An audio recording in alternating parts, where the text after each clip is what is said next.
Yeah, I'm not even going to say TikTok time to rock, guys, because this is some messed up stuff. AP, you heard of these grooming gangs? Oh, I got to turn up my mic because I was just on StreamYard and it auto quiets me. Yeah, I have heard of the inquiry. I haven't gone through it yet. What should we call it? Inquiry or inquiry? Both are correct pronunciations. I think we should just call it inquiry because it sounds better. Yeah, inquiry I think is the main pronunciation, but inquiry just sounds better. Yeah. Anyway, this has been going on a while, guys. This just came out today. Someone just sent it to me like maybe 2 hours ago or something like that, and so I read a little bit of it. It's pretty bad, pretty messed up stuff. That and like this is a long report, guys. It's a long report. They have tons and tons and uh, tons of stories in there, interviews with the victims, and then summaries of what was found. Um, Wait, oh no, someone said sound's not working, but other people said sound's working for him. Okay, guys, if sound's not working for you for some reason, just refresh your page or something like that. It's working for everyone else. So anyway, I read some of it, and it was saying this has been going on since the 1950s, since the 1950s. And anyway, it's a lot of stuff we're familiar with from over the years, but it's really bad. So they estimate 250,000 girls as the minimum. They think it's probably significantly higher than that. Anyway, pretty creepy stuff going on in the UK. Glad someone's finally. You know what sucks? It's Yes. like, well, this is true right here. Now you know why we love Tommy Robinson. Yes, that is a good point. Tommy was calling this out a long time ago. Matter of fact, I remember watching Tommy. Tommy said that when he's in school, like middle school or high school or whatever, he said there were the girls who were going out to the cars with the Pakistani guys, and they just thought the girls were, you know, dirty girls, naughty girls, and stuff like that. He didn't know about the process of grooming, that they actually pick these girls and spend weeks or months grooming them and so on. So this isn't just girls deciding to go out and do naughty things. They have an entire process for figuring out which girls are vulnerable and then grooming them and then doing whatever they want. And it was basically all over the place, basically all over the country. I think they said something like 40% of districts in the UK or something like that have had this going on. Have had it going on for a long time. So we're familiar with the general gist of these stories, guys. But we're going to read some of the report because they did a bunch of interviews. And anyway, what I said's messed up is when someone steps up and says, "Hey, they've been ignoring the grooming gangs and they're trying to cover up, so I'm going to be the one who solves this problem." You kind of don't know if it's someone who wants justice or someone who's using that for political purposes. But I have to say, I don't really care a whole lot as long as they're exposing the stuff. So whether people are doing it for political points, to target their rivals, or they just genuinely care about all the young girls who are abused and the institutions in place that are supposed to protect young girls and that refuse because they were all worried about being called racist. Um, yep, glad it's being exposed. Glad it's being exposed. All right, man, you want to read some of this? Yeah. I want to point out one thing, which is that so the whole issue that there is a massive cover up and a massive grooming gang and rape gang problem going on in the UK. This has been talked about for a long time now. Unfortunately, for the longest time, people generally talked about it and talked about the fact that this is happening. And despite admissions from government and from authorities that there was a cover up and that this has been happening and that the people are right to question it, very little was done to actually bring the facts out. Very little was done to actually reveal everything that has been going on. Only these recent efforts have brought much more light and attention to it. Tommy Robinson has been leading the attempt, the struggle to make everything about this public. Political parties, Rupert Lowe, Restore Britain, have been at the front of pushing the government to really reveal everything. And now we have the first, I think, the beginning of the inquiry out now, and we're going to see a lot about what the victims have been going through and how this has been an organized grooming problem. And I think, as far as I have seen it, also the report describes case by case how it happened, how the victims were lured and groomed. Because I think an important issue that people need to understand is that, some people say we shouldn't call it grooming, we should just call it rape gangs. I still think that calling it grooming gangs is important in a way because it points out very clearly what exactly these gangs and these groups have been doing. Yes, it is rape, but it is much more sinister than simply people going into alleys and snatching, unsuspecting women and raping them or anything like that. It is Yeah, if you it just is psychologically messed up. yeah, when you call it grooming gang, that gives you an indication of their methodology. If you just Yeah. say rape gangs, yeah, to me that would sound like a gang of people going around just finding girls and dragging them into alleys and stuff like that. But nope, they had an entire system and a huge network all over the UK. They're transporting girls here and there. They're even if they find a special girl, they'd even take her to Muslim country to sell her off to someone there and so on. So anyway, seriously, seriously, seriously messed up stuff. And one important aspect of it is also that the grooming gang inquiry um, Yeah, you said inquiry a actually second ago, man. actually honestly and directly goes into the problem of Islam. That is, I think, a very, very, very it's a very bold and very good thing. It Hmm. directly addresses Islam as a core issue.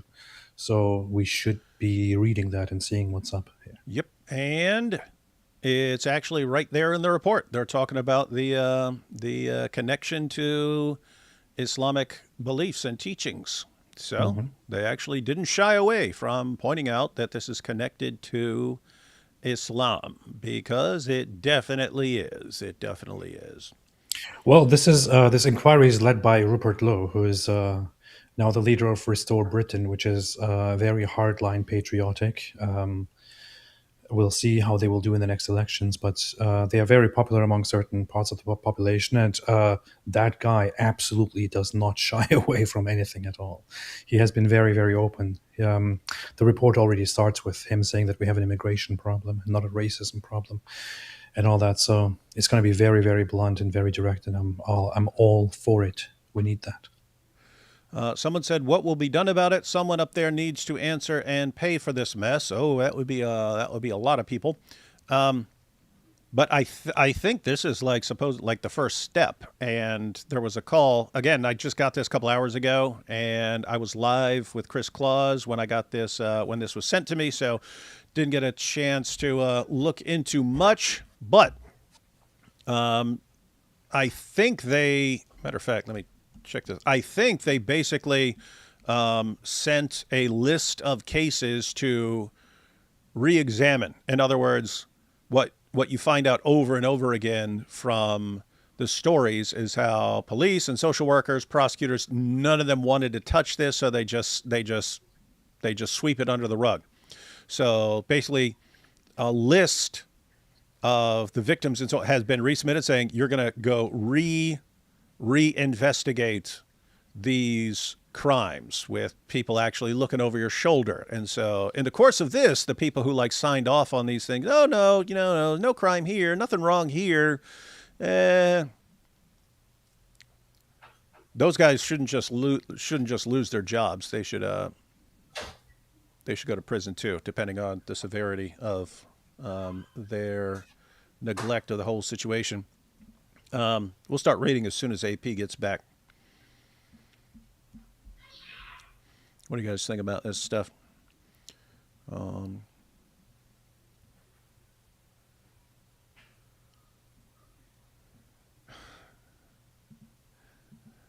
Hi, D Wood and Chair P.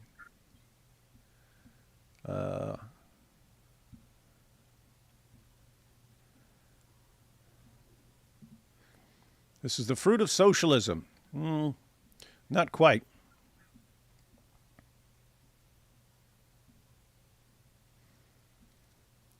It's the fruit of not wanting to be called a name. Can you imagine that? Girl comes to you, you're a police officer. She says, "Hey, I've been raped by hundreds of guys. I want it to stop." And you're like, "Nope, can't do anything about that because they're a bunch of Pakistanis. And if I go around investigating a bunch of Pakistanis, they're going to call me racist and I'm going to lose my job." That's why you shouldn't have a job. Right? That's why these guys shouldn't have jobs. If you are that easy to manipulate, then you shouldn't be the person in charge of protecting people. All right. Yes. Ready to check this out, man? Yes. All right. Now, this report is long, 219 pages, ladies and gentlemen, 219 pages. We'll check out some of it. We could actually, man, we could go through the entire thing on multiple live streams and so on. So here we have it, guys. The Rape Gang Inquiry or Inquiry Report, depending on how Let's say inquiry. It sounds better. You literally said 8 minutes ago that inquiry sounds better. I changed my mind. Let's say inquiry. We'll probably switch back and forth. All right, so guys, here we have the contents, acknowledgments, forward, introduction, executive summary. So we'll probably skip down to the executive summary. Executive summary, overview of crime. So we'll read the executive summary, overview of crimes, and then you've got a long section. Let's see how long. Victim testimony, and it's over 80 pages long, and then whistleblower testimony. So these would have been people who said, "Hey, I'm calling people out on this. Hey, there's something going on over here. There's a problem," and what would happen to them. Look at that, dude. They even have a section on the influence of Islam. That's in like the introduction or something like that, but looks like they've got, whoa, dude. Look at that. It starts on the influence of Islam section starts on page 116, and the next section starts on page 134. So they actually have a pretty, that's surprising because that's the opposite of what you'd expect. You'd expect, given the history of the UK, you'd expect them to say, okay, there's a problem, and yeah, it's got, it's got something to do with a lot of Pakistani guys, but nothing to do with Islam. Now they've got an entire section on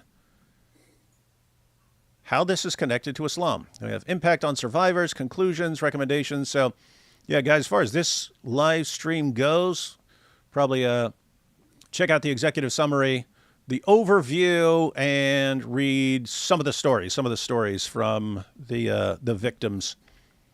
And then we'll decide if we want to keep reading, because guys, pretty important issue. So make sure you read this. I put the link in the description for anyone who wants to read the entire report. Conclusions, recommendations, legislative response, all frontline response. Concluding message from Rupert Lowe, non-hearing victim testimony, survivor quotations, institutional failures, list of areas gangs are known to have operated. All right. Acknowledgements, not interested here. Forward. Then you got a quote from Rupert Lowe there. Britain doesn't have a racism problem, it has an immigration problem. Yes. Correct. Correct. The Very world, correct. we got a quote from Einstein. The world is a dangerous place to live, not because of the people who are evil, but because of the people who don't do anything about it. And then we have man is the cruelest animal from AP's hero, Friedrich Nietzsche. My past hero. What? Not your hero anymore? No. Remember how I used to be such a huge fan of Nietzsche? Man? Yeah, it was pretty stupid. We've talked I mean, about him before. I still love the guy's thinking and all, but I just cannot agree with most of his conclusions anymore. So Yeah, I was always like, he's like, seems like a genius on certain points, and like, how is he spotting this stuff when no one else is? And seems like a complete moron in other areas. I don't know. no, I think he was a proper. I think he was absolutely a genius, and he thought about And things and and and partly insane. yes, and he was also insane. So yeah. All right. Anyway, Didn't know if I wanted to read the introduction here, but it's under 2 pages, so we'll go ahead and check it out. The rape gang inquiry has now concluded the first phase of its work. That's where I got it from. So this is the first step, guys. It's going to continue, hopefully. It was established to examine one of the most horrendous scandals in the long history of our country: the systematic targeting of vulnerable girls, overwhelmingly white British, by predominantly Muslim Pakistani gangs across towns and cities up and down the nation. The evidence presented throughout the hearings confirmed what had long been known but repeatedly denied by many in the political class. The inquiry welcomed girls, boys, men, and women of all races and religions to testify to their experiences to gain a complete picture of the rape gang phenomenon. The Casey report of 2025 stated that disproportionate numbers of men from Asian... I'd be so ticked off if I was like Chinese or something like that. Asian ethnic backgrounds were among the suspects for group-based child sexual exploitation. Baroness Casey quoted local reports showing that a significant proportion of those convicted were of Pakistani and or Muslim heritage. Shocker. The crimes stretch back generations. Generations, guys. The rape gang inquiry was necessary because the state and its institutions have failed catastrophically over decades. Police, social services, schools, the NHS, licensing authorities, and governments allowed these gangs to operate with impunity. There was a demonstrable lack of political will to confront them. The Labour Party initially refused a public inquiry altogether, only relenting under considerable pressure. It will be many years before this inquiry is complete. Notice, guys, so this is an ongoing thing. This is basically the first installment. It will be many years before this inquiry is complete, and there is no guarantee that it will adequately address the politically sensitive, ethno-religious nature of the phenomenon. Despite now pushing for an inquiry in opposition, when in government, the Conservative Party did very little. The rape gang inquiry was survivor-led. Every day the panel met. The panel sat with Sammy Woodhouse. She's on X, right? yeah. Yeah. Every day the panel sat with Sammy Woodhouse, a survivor turned activist herself, alongside a variety of experts who attended whenever their specialist subject formed the focus of our efforts to get to the truth. The thing about Sammy Woodhouse is that she's not just a commentator; she's actually a victim herself. Mm-hmm. She was groomed when she was in her early teens, which is how she became so outspoken about this whole issue, and she's now one of the leading voices to speak about grooming gangs. And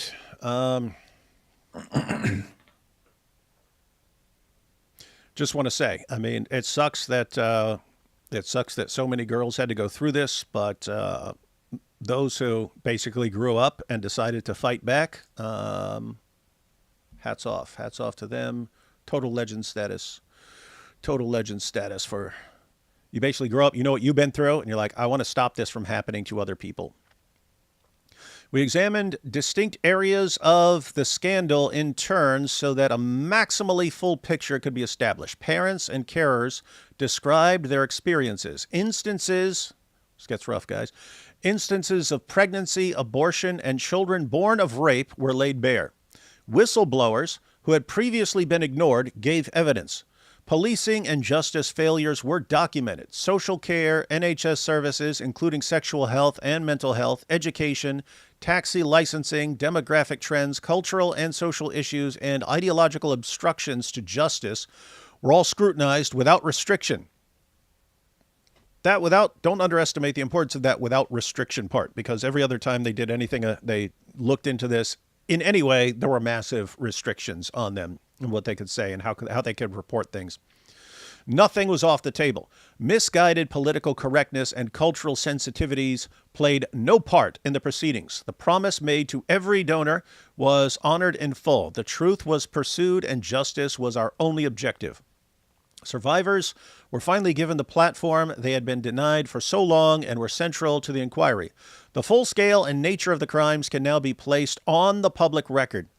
The true horror of what took place is no longer hidden. Although the inquiry lacked statutory powers, the response was overwhelming. Politicians, whistleblowers, experts, family members, and many others came forward. Those few in prominent positions who declined to give evidence did so knowing their refusal would be noted. Oh, so like, hey, you know something and you're in an important position and you're refusing? Your reluctance to speak will be noted.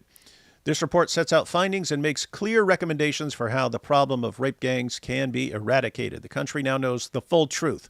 The country has been given the basis for justice. The country has the roadmap to ensure these crimes never happen again. You imagine this, again, it's been going on since the 1950s. You're talking 70 years, guys, and they're finally at least starting the process of doing something about it. All right, ready?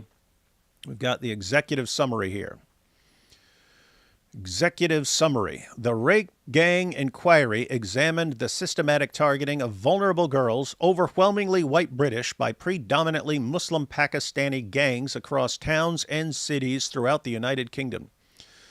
The evidence put to the inquiry confirms that this scandal constitutes one of the most horrendous failures in the history of the country. Organized networks of perpetrators built coordinated operations that transported victims between locations, supplied them with drugs and alcohol, recorded abuse for distribution and blackmail, and passed girls between multiple adult men.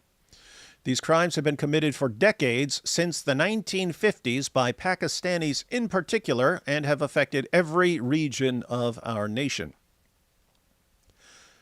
The scale of the crimes committed is staggering. It has been previously established that, at the very least, 250,000 young white girls have been subjected to repeated rape, gang rape, trafficking, torture, pregnancy, forced Islamic conversion, and lifelong trauma.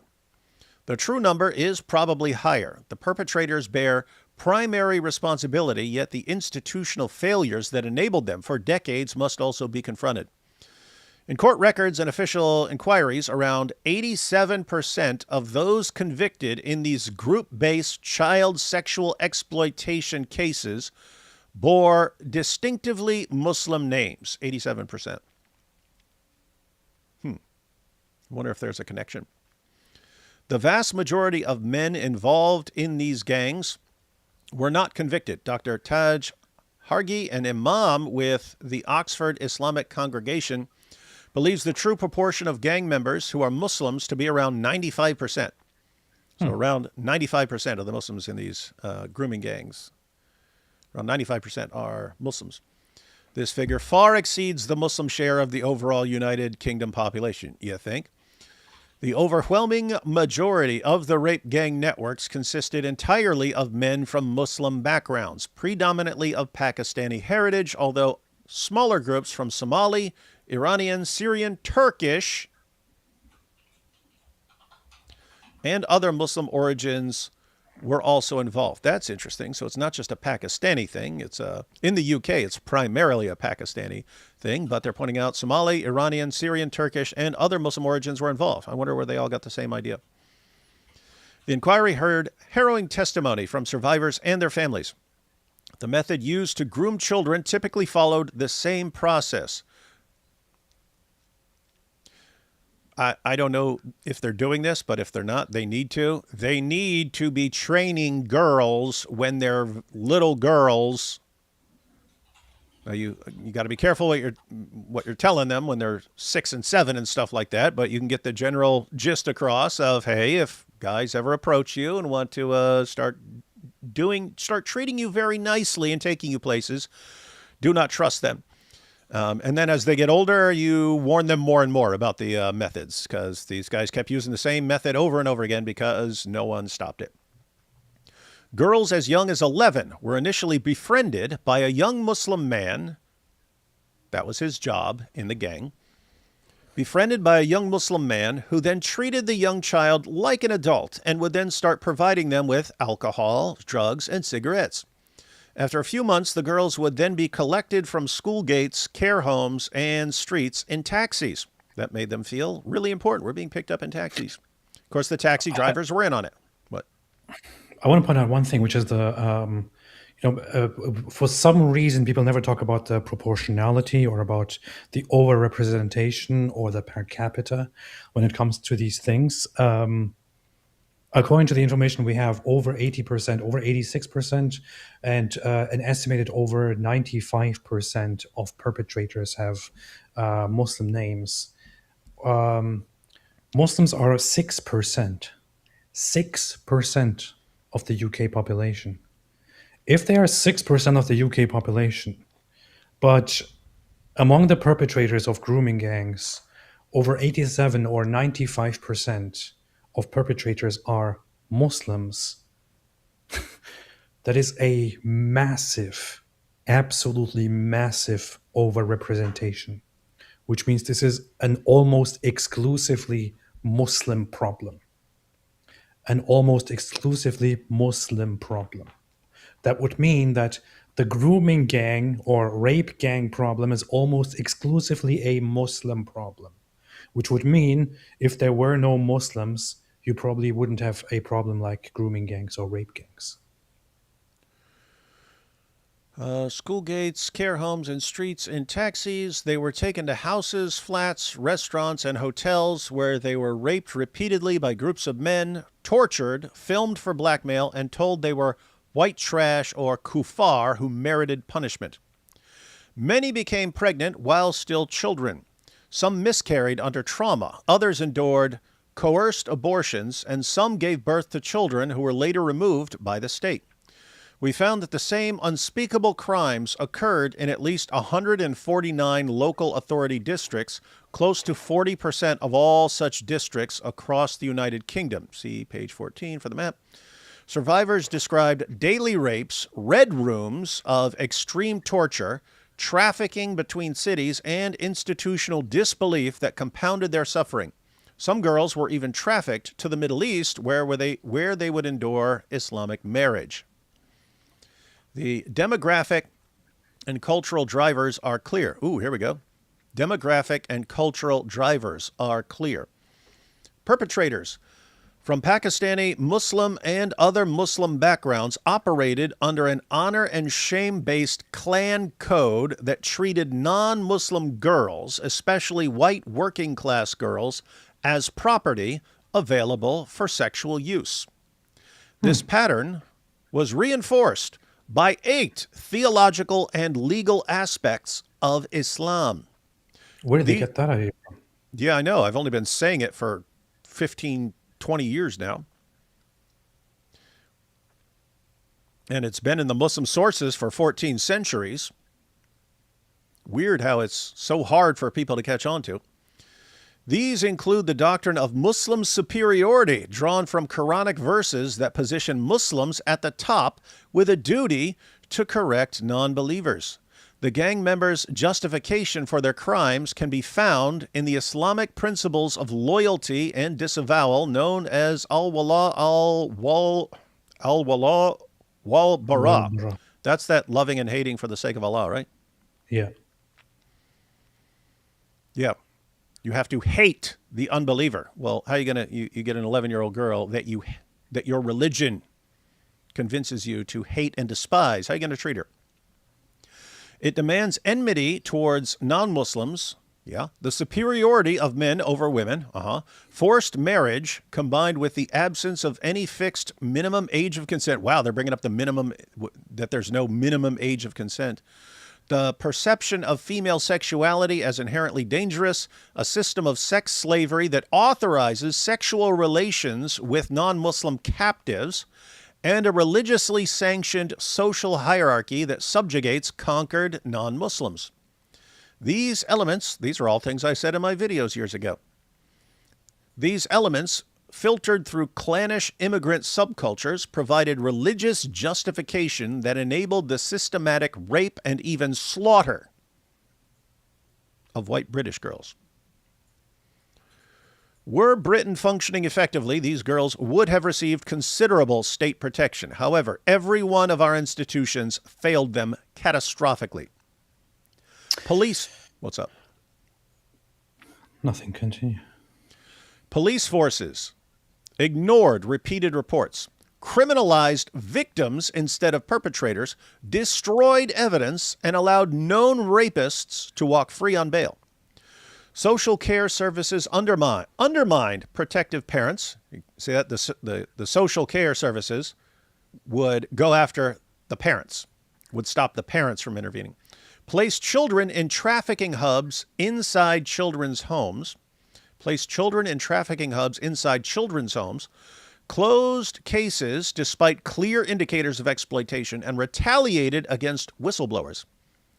The NHS recorded genital injuries, multiple sexually transmitted infections in children as young as 13, pregnancies caused by rape, and suicide attempts, yet discharge victims back to their abusers without safeguarding referrals or trauma care. Schools observed older men collecting girls at the gates, heard disclosures of rape on school premises, and responded by excluding victims rather than protecting them. Taxi licensing authorities renewed permits for drivers who formed the logistical backbone of the networks and collapsed in the face of organized protests when basic safety measures were proposed. Political failure lies at the heart of the scandal. Successive governments lacked the will to confront the ethnic and religious patterns. The Labour Party bears particular responsibility. It initially refused a public inquiry and only relented under pressure by ordering a process viewed with widespread skepticism. Labour-dominated councils and MPs were briefed on the gangs long ago, yet later denied knowledge. The party prioritized electoral reliance on Muslim voting blocs and then blocked or watered down inquiries, suppressed ethnicity data, and framed legitimate concerns as far-right agitation. You catching that, guys? The politicians depend on the Muslim votes in these places. So what do? Hey, guys, don't worry. We're being forced to do something, but we'll protect you guys. Don't worry. When finally forced to act, the Labour government produced a national inquiry whose tightly drawn terms of reference deliberately excluded systematic examination of the demographic, cultural, and religious drivers, which are kind of the main features that need to be investigated. The Conservative Party, while in government, continued with Labour's approach and failed to impose mandatory ethnicity recording or launch a full statutory inquiry, despite clear evidence from Rotherham and elsewhere. Scottish political parties have refused a dedicated inquiry. Wow, Scottish. It's weird. Until this nonsense, I always thought of the Scottish as like super tough guys. Anyway. That's long in the past. Yeah, you sit there and you watch Braveheart and you're like, these guys aren't going to put up with anything, man. They're not going to put up with any of this stuff. Wrong. Scottish political parties have refused a dedicated inquiry and failed to record offender ethnicity. Political correctness, fear of accusations of racism, and fear of losing electoral support from certain demographics have taken precedence over the protection of British children. Whistleblowers, parents, and survivors who came forward showed extraordinary courage despite having been met in the past with disbelief and intimidation. The perpetrators operated with impunity because the state enabled them. The evidence now demands immediate and decisive action to eradicate the problem, deliver justice for the victims, and ensure these abhorrent crimes are eradicated from our shores. We now have a clearer sense of the problem. There are a number of measures necessary to resolve them, up to and including considerable changes to our criminal justice system, the passage of legislation aimed at targeting specifically gang-based child sexual exploitation, and a great amount of institutional overhaul. You guys need to scrap everything and start over. Our detailed list of recommendations includes improved data recording on ethno-religious patterns among offenders, far stronger sentencing, a comprehensive deportation effort. What do you think about that, AP? All for it. Deport, deport, deport. Deport, deport, deport. Wherever you can, deport. Institutional accountability measures, multi-agency coordination, specialist training, enhanced safeguarding through greater family involvement, and closing the various gaps in British law through which so many victims fell. Following the publication of this report, we intend to release the full witness testimonies, gather additional survivor accounts, identify those responsible in Parliament, and begin civil and private legal actions to ensure maximal accountability. I wasn't even thinking about that. Civil and private legal actions. So if someone's basically, well, obviously the people who are rapists and so on, but if like police were destroying evidence and stuff like that, well, they need to be locked up for that sort of thing. But private legal actions, there you're just talking about suing people. Like, hey, I reported this to you, social worker. You did nothing for years. I'm suing you. You're going to be paying me for the rest of your life. That is a good start. To ensure maximal accountability. Okay, look, we got the overview of crimes here. Okay, let's read it. Overview of crimes. Rape gangs have exploited children systematically across every region of the United Kingdom for decades. The independent chair of the Center for Excellence for Children's Care and Protection, Alexis J., has identified the 1970s as the decade when immigrant rape gangs first began tormenting the girls of Britain. However, the British newspaper archive reveals that the first recorded case of specifically Pakistani rape gangs dates back to 1955, so they're aware of it. Way back in 1955. That's the year Marty McFly went to in Back to the Future. That's a long time ago. When 4 Bradford-based Pakistanis were charged with raping a 15-year-old girl from Middlesbrough. This was soon after former colonial subjects from the subcontinent, as much as the Caribbean, became eligible to enter the United Kingdom in non-trivial numbers under the British Nationality Act, 1948. What began as singular and small-scale instances became systematic and industrial over time. So, basically, they start bringing Pakistanis in there in the 1950s, and oh, shocker, they start raping girls and forming a gang. These horrific crimes have only escalated in recent decades, especially following Tony Blair's 1997 victory and the start of orchestrated mass immigration. With greater numbers came greater opportunities for abuse. Perpetrators built, I guess if it's only, a few of you here and there who are gang rapists and so on, well, you're kind of easy to spot and go after legally. But if all of a sudden there's millions of you, and you've got a big voting block, and you've convinced the population that criticizing you in any way is racist, then you can get an entire system up and running. With greater numbers came greater opportunities for abuse. Perpetrators built organized networks that transported victims between towns and cities and passed girls between multiple adult men. In each of these areas, the same tactics were used. Girls as young as 11 were targeted with gifts, alcohol, and drugs, collected in taxis from school gates, care homes, and streets, and taken to houses, flats, restaurants, and hotels, and then raped repeatedly by groups of men, passed between perpetrators, trafficked across county lines, and in many cases, impregnated or forced into abortions. Most victims endured violence, were filmed for blackmail, or told they were white trash or kuffar who deserved punishment. The authorities at every level, including the police, social services, health services, schools, licensing bodies, and politicians, knew the patterns. They weren't ignorant, they knew it. Knew the patterns, possessed the intelligence, and still failed to protect the country's children. The evidence establishes that a national scandal of repeated rape, trafficking, torture, pregnancy, forced Islamic conversion, and lifelong trauma enabled by institutional denial, political calculation, and fear of the accusation of racism took place over decades. The incidents of criminal activities listed in this report are drawn from court records, official and unofficial inquiries across the country, and witness testimony provided to the inquiry. They confirm that this was never a series of isolated local failures. It was a coordinated nationwide pattern of organized child sexual exploitation that repeated in town after town, city after city, from the far north to the south coast. The same ethnic and religious profile of the perpetrators was documented throughout almost all of the witnesses who contacted the inquiry. On this issue of Pakistanis, Tommy Robinson pointed out, he said in some of these places, it'd be like 1 out of every 8 Pakistanis were actually involved in the rape gangs.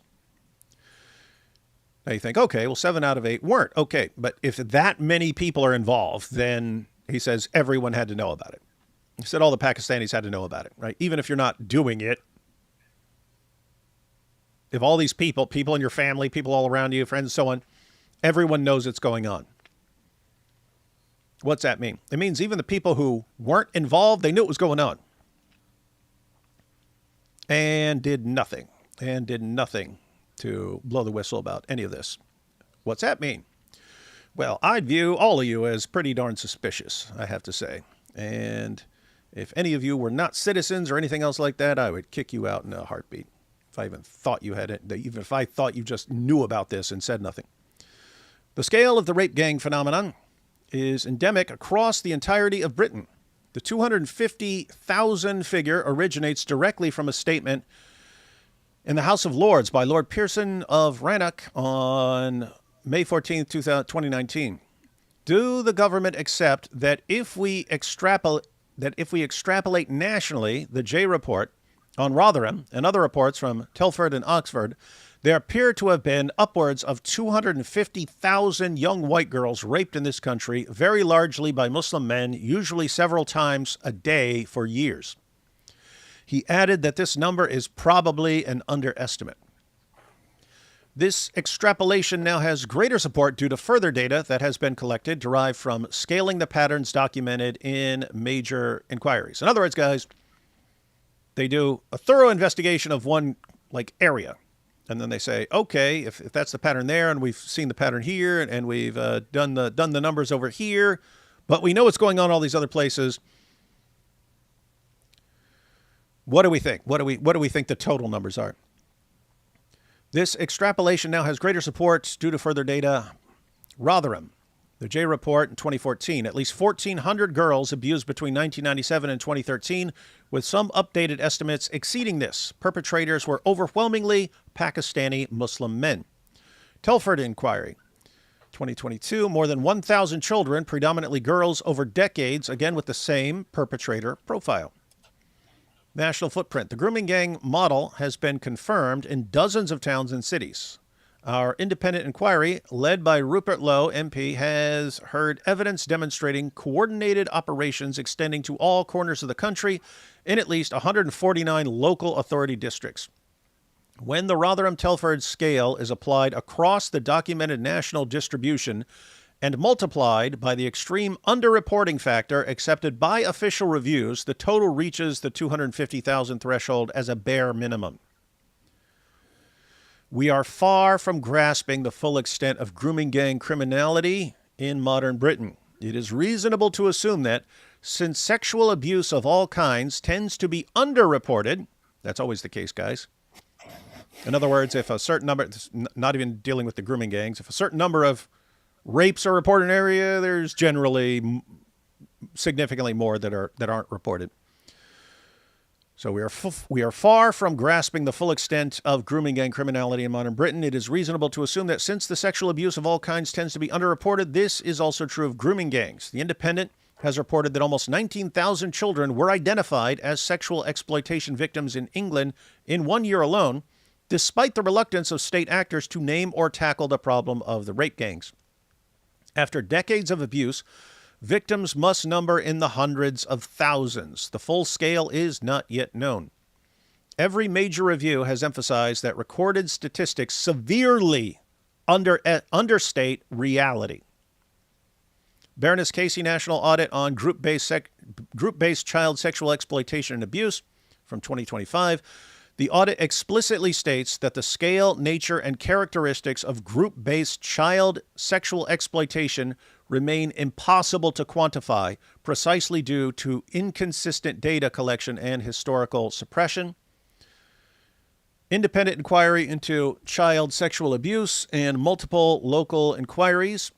It is simply not possible to know the scale because ethnicity, group offending, and historical cases were routinely unrecorded or shelved to protect community cohesion. Saying you can't even get correct numbers anymore because they were covering this stuff up the entire time, destroying evidence, ignoring things, sweeping things under the rug. Overleaf. Cohesion. Yeah. Community cohesion. You need community cohesion, and protecting a bunch of girls from being gang raped by these guys would ruin your community cohesion. Can you imagine, this is why people will always bring up Orwell and stuff like this, but you're just controlling people through little words and phrases and stuff like that to such an extent that the entire government and everyone else will let hundreds of thousands of girls be raped and gang raped, all because of words. Doesn't this make British people, Western people, Christians, white people, doesn't this make your blood boil? Doesn't this make this whole report, everything that is being said here, doesn't this make your mind go to places that you don't want your mind to go? Doesn't this make you go to thoughts that you don't want to have, to things that are not acceptable to the public, to governments, to social media, or even to yourself? Doesn't this make you rage? Doesn't this absolutely make you almost lose control of your thoughts and your emotions? Doesn't it make your blood boil? Doesn't it make you want to go out and to do something? Doesn't it make you want to go out and take down a government and brutally punish everybody responsible for this? And really make fun of Muhammad. When will it be? When will the people of Britain, of this beautiful nation, who are unfortunately known to be very slow to anger, but to be very hard to stop once they are angry, when will it be enough for them to go out, to rise up, to fill the streets, and to not leave the streets until the problem is solved once and for all? When will it push people to say, we don't want to talk anymore? We want to solve the problem now, not later. We want to kick millions of people out. We want to lock thousands of people up. We want hundreds punished. When is it enough? when the when is it enough?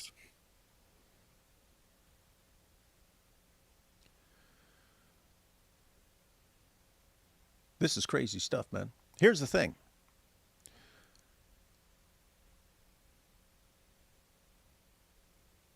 You've got tons of Muslims who weren't involved in any of this stuff. But if Islam, if the spread of Islam, if Islam entering your country causes you, causes you to stop caring about protecting young girls because of your reputation and the way people will manipulate you and call you racist and Islamophobes if you say anything, doesn't that kind of mean you shouldn't want much, wouldn't want to be bringing Islam into your country? Right? It has effects on the entire population. It has effects on the government. We're not just talking about what it does to young girls. We're talking about it somehow affects the entire population and makes people, oh, better be quiet about that. Oh, better not protect that girl. Oh, better not say this. Oh, better not speak about that. Turns you into a nation of freaking cowards. Remember a few years ago we had George Floyd, police custody. He dies. Oh yeah. You get riots all over the place. Riots all over the place. 250,000 girls, at least, groomed, raped, gang raped. You have a bloody drug addict who was going to die soon anyway. Be killed. To be fair, he was killed as a result of the actions of the officer in charge. But then again, he was also a drug addict. And it was these were contributing factors, and people went wild over that. People should be rioting. Yeah, that's the point. And it's like if you have even a protest, it's oh look at these far right. Wait, what? You can't object to 250,000 girls at least being raped and gang raped and pimped, and you can't object to Islam affecting your country in this way. You can't say anything about it, or you're far right extremists. So what are you saying? If far right extremists are the only ones that are allowed to care about girls, I would say there need to be more far right extremists, unless you want to acknowledge that other people can be concerned about this too, and stop labeling everyone far right extremists if they're concerned about what's going on with this rape and abuse of young girls, right? In other words, if you see someone protesting and say, "Hey, we need to stop the sexual exploitation of these girls," and someone goes, "Oh, you're far right." What are you saying? Are you saying, "Oh, that's the only possible explanation for why a person would have a problem with a quarter of a million girls being raped, gang raped, drugged, pimped, all that stuff"? Really?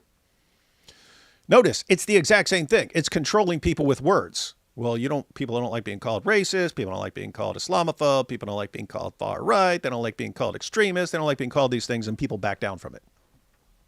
And this is the result when you back down for it. What's that mean? It means don't back down, guys. Don't back down from this. If someone's going to call you names, let them call you names all day long.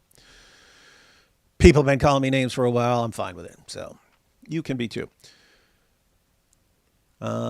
Let's see. Overleaf is a heat map that portrays the various locations in which the inquiry can be sure the rape gangs operated. It is likely that the true extent is far worse. Okay, so here's the map of where the rape gangs operate or have operated in at least 149 local authority districts across the United Kingdom. So in the darker red, you have confirmed rape gang cases, like people being arrested and stuff like that. And in the lighter red, that's suspected. That's a lot of places, man. These were the rape gangs were doing their raping. Pretty crazy stuff, man. The scale, the tactics, the perpetrator profile, and the systemic inaction were almost always identical everywhere. Guys, can you imagine this? If people across the country in completely different cities are all using the exact same method, this means it's organized, it's taught, There are lessons being given. They have a plan, and they're all educating each other on what works and how to do it. And it's not just here's how you get an 11-year-old girl to start hanging out with you and stuff like that. It's not just that.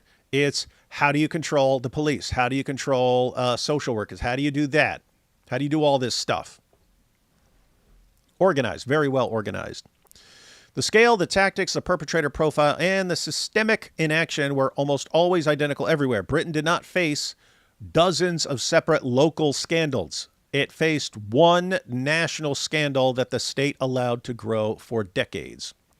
See, in London, now this is interesting because I've heard over the past couple of years, why wasn't it happening in London? Why wasn't it happening in London? Why is it all these other places? You got tons of Muslims in London. All right, let's see. London stands exposed as the epicenter of institutional denial in the grooming gang scandal. While northern towns faced public inquiries after the truth emerged, the capital maintained a wall of silence for years.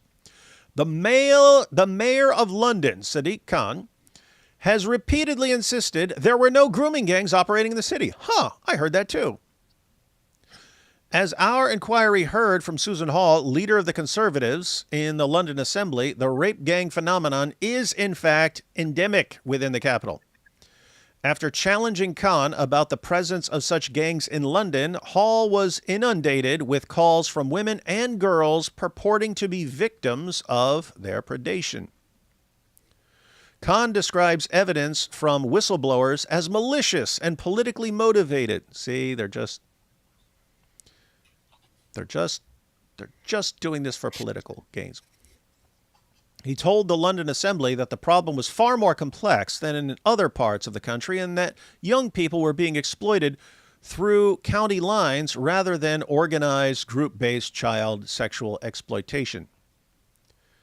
These statements were made despite the Metropolitan Police holding reports of young girls being plied with alcohol and drugs, then raped by groups of men in hotels and other locations across the capital. They knew it. Police had the reports. Mayor's denying it. Nope. Not here. That's only other places.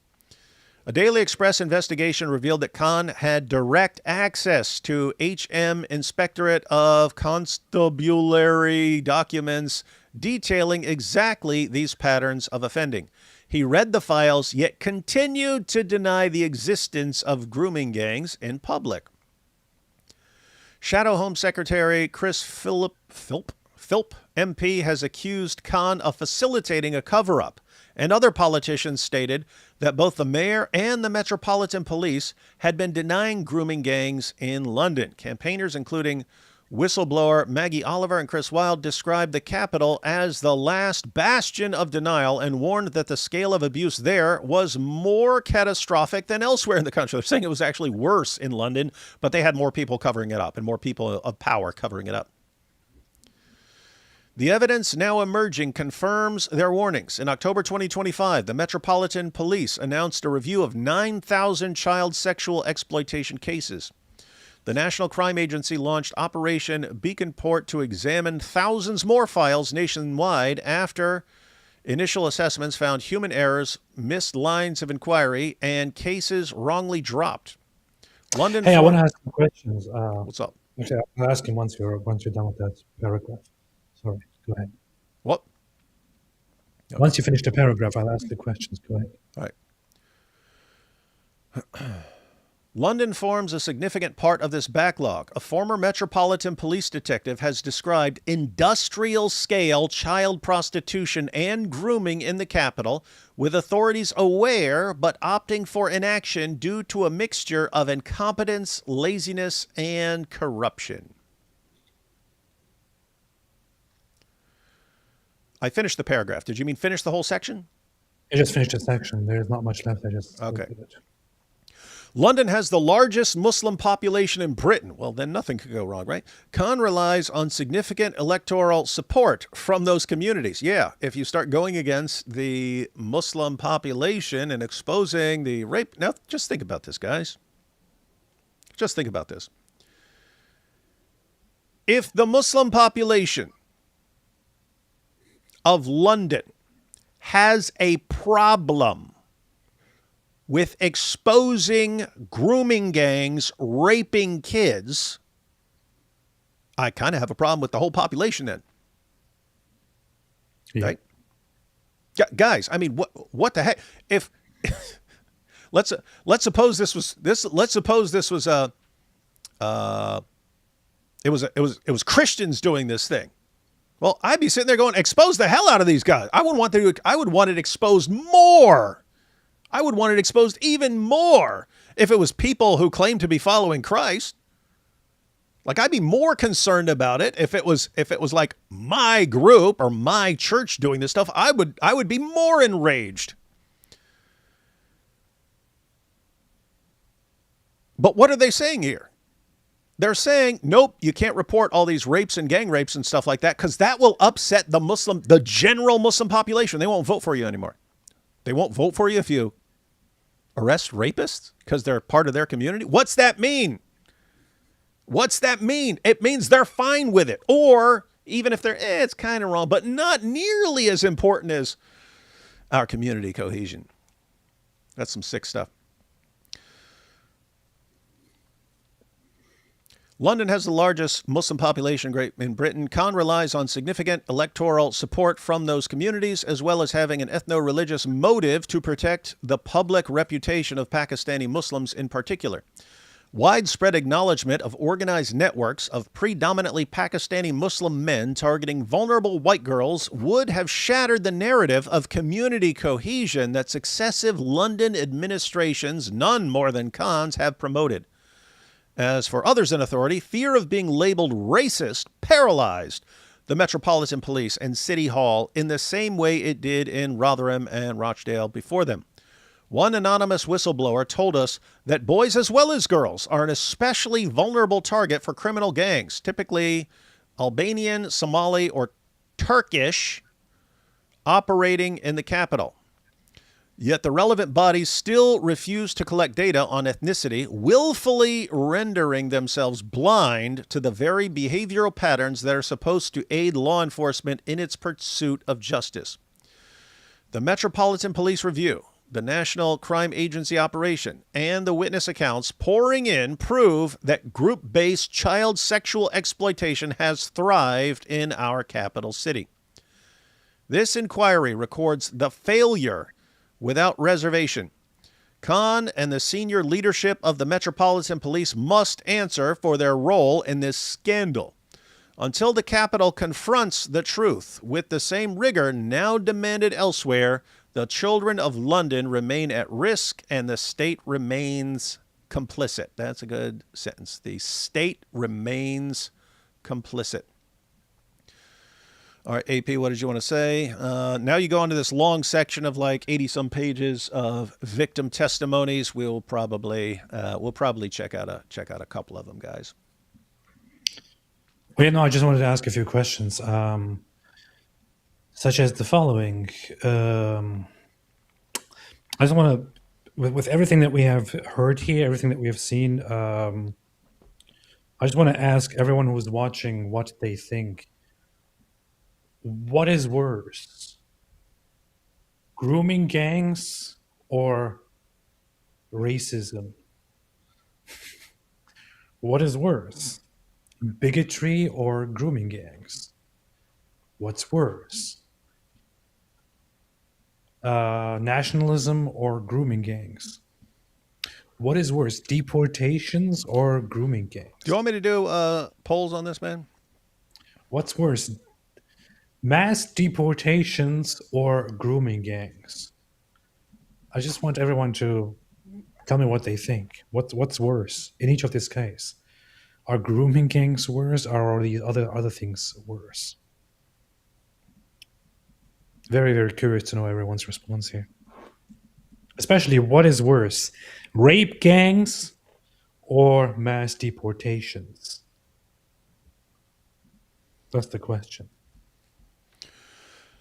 All right.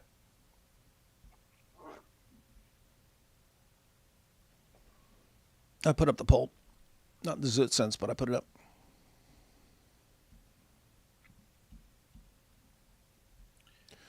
Put up the poll. What is worse, grooming gangs or deportations? We'll let that go. We'll let that go for a couple minutes. We'll take these super chats and then we'll I also want check out some to say victim one. testimonies. What's up? I just want to repeat one more. This is just statistically speaking. I'm not making any statement here. I'm not making any ideological statement or any other suggestion.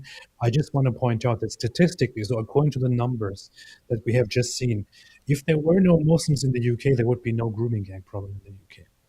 That's according to the statistics. That's according to the numbers. That's what we have seen. So the grooming gang problem, the rape gang problem, only exists because there are Muslims in the United Kingdom, according to the statistics. That's literally it. And So hey, th- just there, just to be clear, you would still have rapes, you would still have child abuse and stuff, but the organized like this whole group, the grooming gangs, that whole thing is almost exclusively Islamic. It's mass. yeah, It is. They said around it's said around 87% if you just look at all the grooming gangs and so on. But they said in certain areas it's exclusively Muslim in certain areas and stuff like that. But overall, 87% yeah, grooming yeah. gang cases. And the report points out again and again, and it will point out further when you look at the report that that Hey, what's up with your mic, man? It sounds all weird. does it sound weird now? Still weird? No, it sounds better there. Weird. Getting a weird distortion. Um, So the thing is also what also needs to be pointed out. The report also points this out again and again that there seems to be a pattern, or there very clearly is a pattern that these grooming gangs operate based on their religious beliefs and on their religious culture, which influences their behavior and influences those around them and influences those who are witnesses to their behavior and to their criminal activities, and even when they have people who witness the criminal acts and who disagree with it, those people, because of in-group versus out-group behavior, still refuse to report or tell on the crimes of their fellow Muslims because they don't want to tell on their fellow Muslims. They don't want to tell the authorities or the non-Muslims about the crimes of their fellow Muslims. They don't want to do that, which is why even many of those Muslims who are aware of what their fellow Muslims are doing, meaning running grooming gangs, they refuse to tell the authorities because they want to protect their fellow Muslims. There is an ideological war going on here, and people need to be very, very much aware of that. And so this report is being run by Rupert Lowe, who is one of the leaders and front runners of the current awakening that is happening in the UK, and the people of the UK are becoming more and more and more aware. We have seen this in the last elections. They are becoming more and more defiant to this messed up suicidal spirit that the UK has had for decades now, and this is not going to end well. And I hope that more and more people wake up to this and turn things around. I have had hope for the UK and for an awakening for a year or so now since I went to the UK again and visited it and talked to more people. I see this awakening. I see a new British spirit rising up and waking up, and I can see that things are turning around, and the people who love their country want to take their country back. And I encourage everyone who has been quiet so far to join this awakening, and for all others who are not part of the UK to help the UK wake up and turn the country around. Because the country has been raped, and it's time to stop the rapist. That wouldn't be a very provocative claim in most places, at most times. We need to stop the rapist. Yeah. What? What kind of horrible person are you? You must be a far right extremist. Let's take some super chats to cleanse our minds for a moment. Yeah, I'll be right back. All right. Shameless plug for Christian Gadfly's channel. He posted a cool new video. Oh, and something Mike Winger. Got to bring up Mike Winger. Christian Gadflies. All right, we'll check that out. I'll check that out. Remember, chat, Jay thinks we're worse than Muslims. I don't think it's that Jay thinks we're worse, but we're kind of in the same category as people outside of the true church. I feel like we know the influence. I feel like we know the influence of Islam. Yeah, you can kind of see it.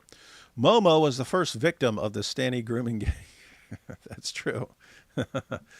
Islam normalizes sabaya, female captive, sex slave, those whom your right hands possess, owner of a female captive, stated multiple times in the Quran.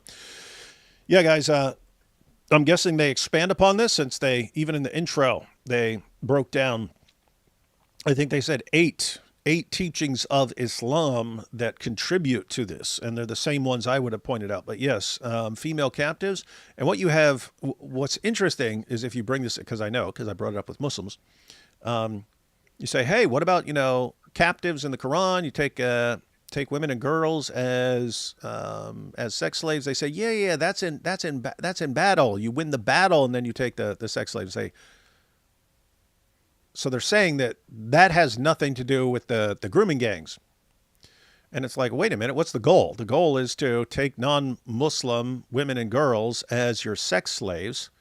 Yeah, but you'd fight a war. Yeah, because people back then would have fought to protect their women and girls. In other words, it wasn't a thing where you say, oh yeah, take all our, yeah, do whatever you want to our girls. Yeah, just don't call us names. In other words, you don't need to conquer them with your army now. You can conquer them with words and name calling and calling them racist and calling them bigots and calling them Islamophobes. You conquer them that way, and then the same result. You take the women and girls.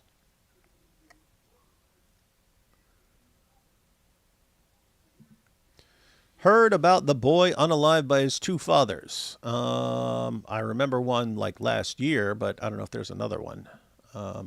Turkey mentioned. Yep. Did you guys see that Muslim Georgetown professor Jonathan Brown replied to Rupert Lowe, who noted the connection to Islam, where he just said, get over it? Yeah, I did see him saying that. I didn't know if it was Rupert Lowe. I probably didn't know who Rupert Lowe was back then. And by the way, that's a professor, guys. What could possibly be the connection between people from the Middle East and Africa? Curious. Yeah, they're completely different areas. What would be the connection? And not just that, Pakistan, Afghanistan. What do all these places that are completely different parts of the world, what do they have in common? God bless. Keep up the good work. Christ is Lord. Hi, David. I became a Christian 2 years ago. I just wanted to thank you for sharing your story, which encouraged me to forgive myself from the past. Thank you for defending the truth. God bless. Yes, you can't change the past, but you can change. So, got to do that. David, where's your mods at? There's some weird alt accounts in here. Oh yeah, I don't have a lot of mods. I'll check in a second though, and I will crush any weirdos. I think UK police are cowards and bad at their job. Oh yeah. Because keep in mind, it's not just that stuff. You guys remember when they like Hatun to be surrounded by a bunch of Muslims heckling her, and police would show up and arrest Hatun. It's like beyond cowardly. Or you'd have they would arrest a woman who's down the street from an abortion clinic, and she's praying quietly. She's not protesting. She's not yelling anything. She's just standing there because she's praying silently. And they would show up and arrest her. Meanwhile, Muslims, you can just take over an entire intersection or something like that, and nope, don't want to interfere with that. Crazy, crazy stuff. I feel too over from... What the heck is this? Sounds like some Nordine stuff. Why didn't fathers form counter gangs? Oh, yeah, they surrendered the right to self-defense along with their guns years ago. Well, that's the thing. Police would actually go after the dads. Crusade. How are we supposed to believe in equality with stuff like this happening? How does one live with the Christian ethic of equality but want justice now? You can believe in that all human beings are created equal as the image of God, that doesn't mean you don't punish wrongdoers and so on. Matter of fact, that's why you're accountable. You because you're created in the image of God, and you have the ability to know things and know right and wrong, and you have this concept of justice and so on. That makes you more responsible than, let's say, an animal that does something. The U.S. should start sanctioning the UK until they hold their own government accountable for this abomination. Well, we kind of have to see what's going on. If they actually start doing something, then we'll see what happens. It's crusade time, lads. AP, to quote the great philosopher Bender Bending Rodriguez, we all feel like that all the time. Yeah, AP's not here, but that was in response to AP. His questions on how this makes you feel. Perps and enablers need to be deported from life. Well, that's very rude. Thank you for covering this. No doubt Starmer will try to sweep this under the rug. This needs to be a global scandal. I have to say, that is his MO, but this would seem to be a pretty bad time to go that route, right? Like, he either needs to keep his mouth shut or needs to change his approach. If he just tries to minimize this or attack the people who are bringing it forward, I think his days are numbered. Psalm 82:2, arise, O God, judge the earth, for you shall inherit all the nations. D. Wood and AP, keep exposing this stuff, and educated, less informed. God bless you both. Nations should lower visa status for UK nationals for allowing this to happen. The UK gives away passports to rapists, terrorists, and pedophiles. Yes, it indisputably does. And I'm just thinking about this, guys. So it became kind of they said it started in the 1950s. Like, that's where you got the first recorded cases of, like, these Pakistani guys, like, gang raping girls and stuff. But became a pretty big issue in the 1970s. Guess what? They keep bringing people in from Pakistan. If you know, like, okay, granted, it's not all the Pakistanis are doing. It's not even most of the Pakistanis who are involved. But if you know, like, 1 out of 8 Pakistanis that you bring in becomes a gang rapist, why in the blue hell do you keep bringing them in? Why?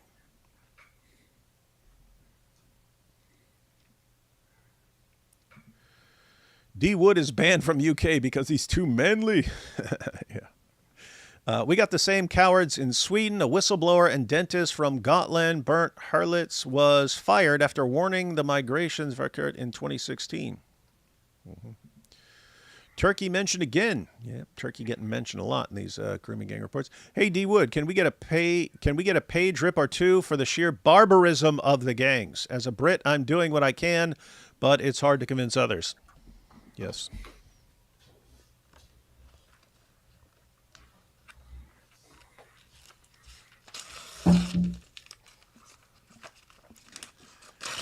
Hey, AP. What? We should do another stream where we read a bunch of the stories and we just shred the Quran the entire time we're reading the stories of the victims, man.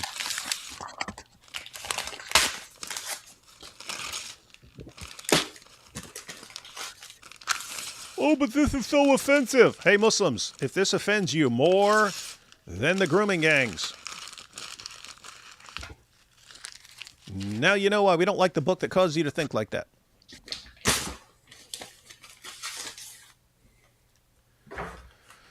For Pakistani Muslims in the UK, it is in their best interest to protest and weed out these attitudes. If not, what do you think will happen in 5 years? Nothing good. Racist leads to blaming a religion. Oh, racist, blaming a religion. Ideology. Not racist, blaming Asians. Yeah, isn't that weird? We don't want to be racist, so we'll call them Asians. I think most of this audience has a right or centrist world and political view. Unsure how many leftists would watch this content, since many of them respond and behave like propagandists. Yeah, they got some problems. We don't need mass abortations. We need .exe. Jay said, we're worse than Muslims on live yesterday. Whoa, he did, dude. Hey, that's your boy, AP. That's your fellow orthobro. You hear this? So someone said, I don't want to say anything without knowing exactly what he said. I always like to check the context first of what is being said, but I would totally be unsurprised to hear that kind of garbage from Jay. Yeah, it was said, it was an earlier super chat, and they said, Jay says we're worse than Muslims. I said, no, we're just in the same category as not being part of the true church. And someone, nope, he said it. He said it on live yesterday. It was crazy because someone messaged me yesterday and said, hey, Jay's over there crashing out in his live stream. It's like, well, it doesn't mean I'm going to go watch it. But Hey, Winston Marshall just published my his interview with me on his channel is this today. channel called Winston Marshall? Yes, Hang on, just to be and clear. Hang on, just to be clear. That's the channel name he decided to go with. yeah, Winston Marshall. yes, He chose that. He went with yes, that. He said, "Hey, I can yeah, name my channel anything." He went with Winston Marshall. yes, Okay, which is a just want to very verify. base name. Well, he looks pretty cool. You should put that in the description, and I encourage everyone to go and watch it. Normally, I don't do much of the just promoting my latest thing here, but it is specifically related to the That's all you do. All you do is promote your own stuff. it is specifically related to the topic here because it was in London, and Winston Marshall is British, and we talked specifically about immigration, the impact of Islam, and what needs to be done in Britain. So I want to really amplify that to help somehow contribute to finding the solution, which I think is very obvious, but British people often don't want to admit. No, because they don't want to. They don't want to feel like they're being mean. Yeah. All right, so I got that and watch AP's latest interview here.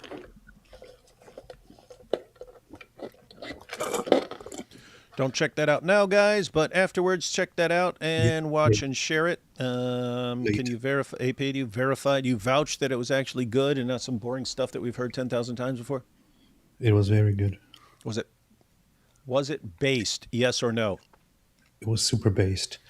The thing is, he asked me a very important question. He said that we have, not all Muslims are that bad. I mean, we have lots of Muslims, for example, from oil countries, from I don't know, from Saudi Arabia, from Dubai, from Qatar, and so on, who are not very well known to engage in all these crimes and all that. And we have others that are less known for such activities. And why is that? And why is it more prominent with people from Pakistan and Afghanistan and Somalia, for example?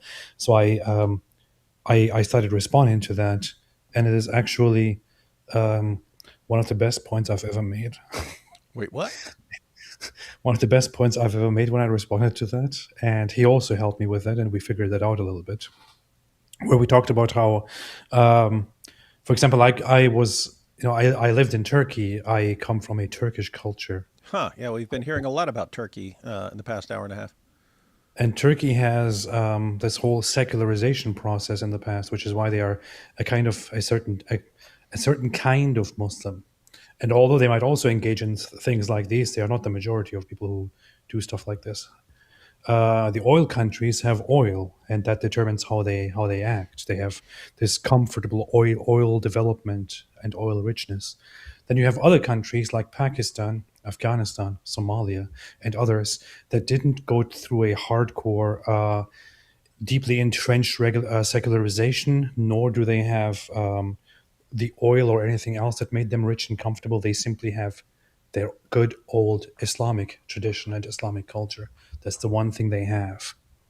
People who come from those cultures that don't have these other factors, that just have Islam, end up being the most messed up ones, statistically speaking, often in these countries. In the UK, you will see that Muslims from certain countries that simply are Muslim, simply Islamic, are overrepresented in crimes and in problems.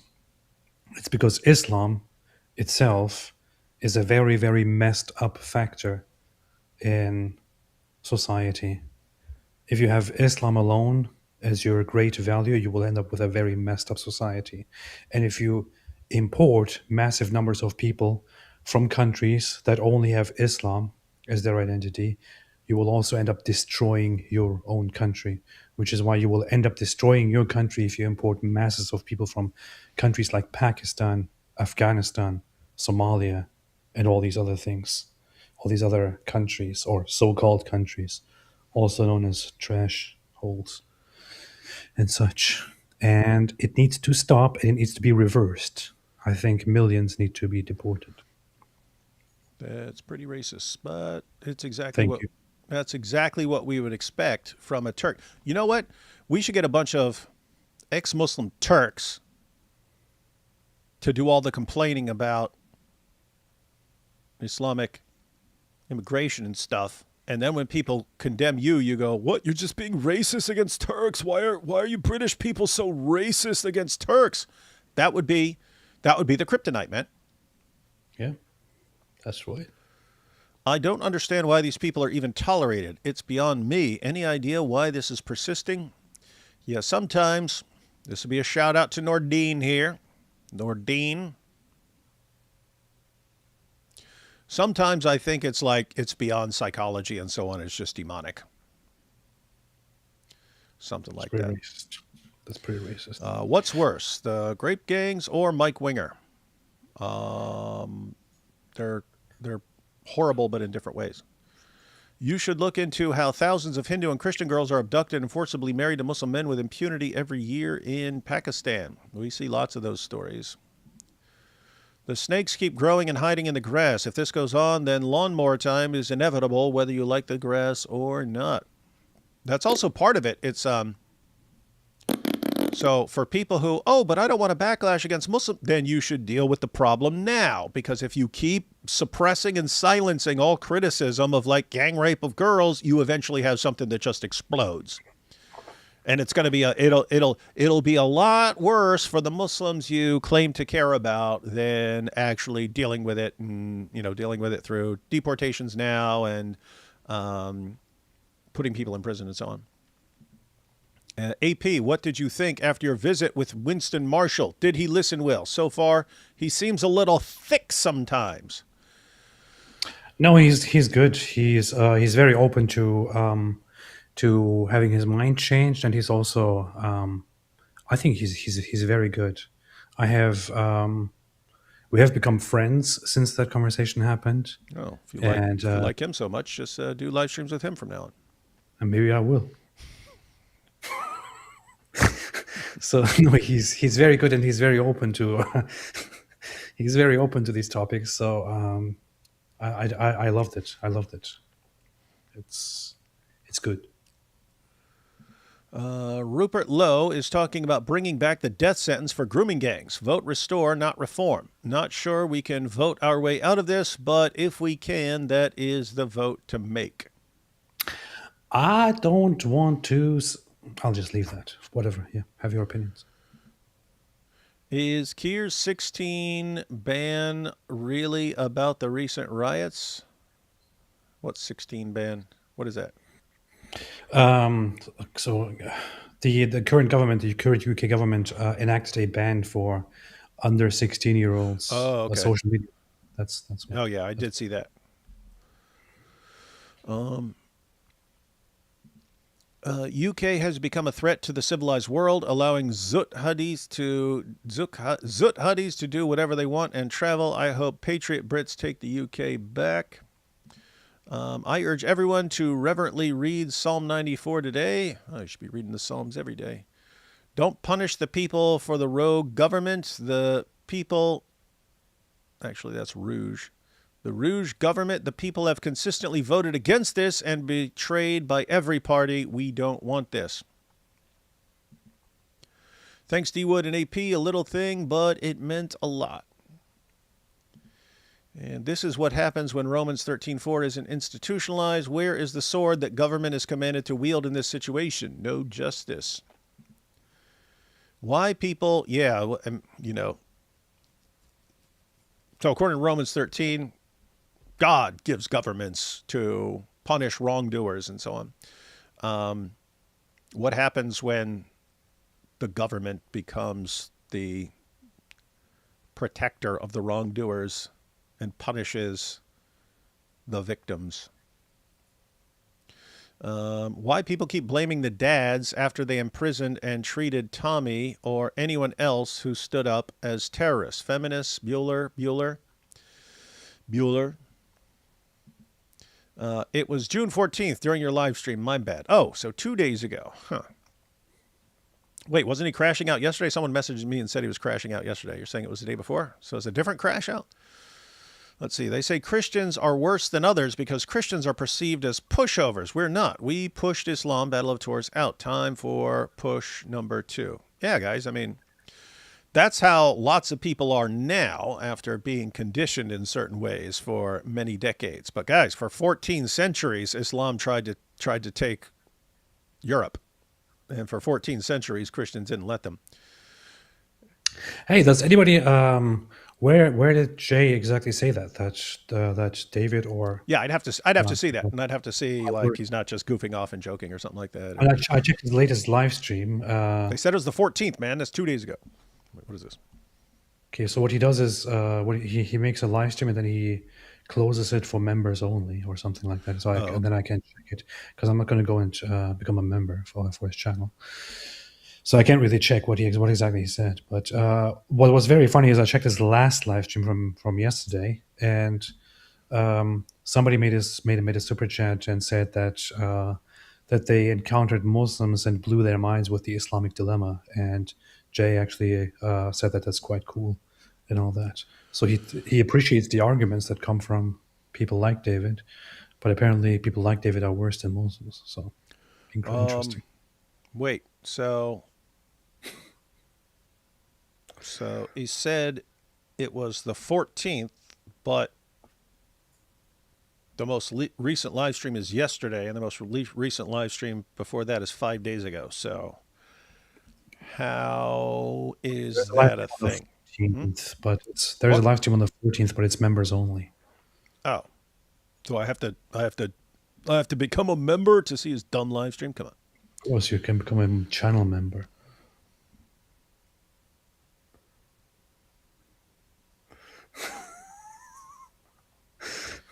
You get like a free month or something like that? What? I don't know. When a pig and a bird make a baby, you get D Wood. A pig and a bird. That's kind of funny. You see that one? When a pig and a bird make a baby, you get D Wood.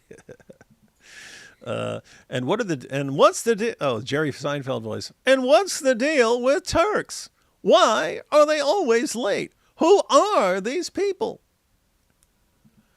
AP was checking his guns earlier and solved all of England's problems by scaring away all the bad people. Lol. That's smart. Yeah. AP, with all the silliness and orthodoxy, have you considered orthopedia, orthography, orthogonality, or ornithology? Yes. You heard it here, folks. Not sure if D Wood does Halloween, but if he does the shirtless Quran jacket look from yesterday with a large gold chain, would be a fire look as rapper Dazut riding roughshod over Dawa. Oh yeah, you missed it yesterday, AP. I said I was on IP's channel and he said for $300 David will strip or something like that. I said, yeah, I'll take it all off, but then someone tossed in $300 and so I said, well, I didn't say I'd do it I didn't say I'd do it on camera, so I went like beside the camera and then put all my clothes on the chair. But then I had to put something on, and I had that Quran Islamic Dilemma onesie there, so I tossed that on. Nice. So that's what you missed, man. And last one here. Kier is implementing ID and face recognition to keep minors off social media. Is it about protecting kids or tracking anti-Islamic sentiment? Yeah, that's the thing. I mean, there are good reasons for keeping kids off social media, given what it does to their brains and stuff like that. Problem is, I don't trust anything that government or that administration would do. Everything has to be for... Like, you don't think, oh, they're actually trying to help kids. They're trying to control people or trying to control the population or something like that. But it's creepy stuff. All right. AP, we've been through all the introductory material. Let's just read one or two of these victim testimonies, and we'll decide what we want to do sometime later. Ready? Yes. All right, let's check it out, guys. Victim testimony. There are thousands of survivors who could have provided evidence to our inquiry team. Below is a summary of some of the testimony provided by our brave witnesses who spoke at the inquiry hearings. Some of the witnesses have to remain anonymous for their own safety. We've got Chloe. Throughout her early childhood, Chloe was popular at school, performed well academically, and enjoyed an active social life. Although her parents separated when she was very young, she describes her early upbringing as relatively stable. Following the separation, full custody of Chloe and her older brother was awarded to their father despite his alcoholism. Her mother, on the other hand, was often absent from her life and became homeless following the separation. Why is this important? Why is this important? The grooming gangs look for vulnerable girls from some kind of dysfunctional background. So they often look for girls like this from troubled families and so on. Chloe, what? There's an important point, by the way. So that is a very, very important point. People often think, people often don't understand the complexities and intricacies of this psychologically messed up ring of or activity of crimes like grooming girls.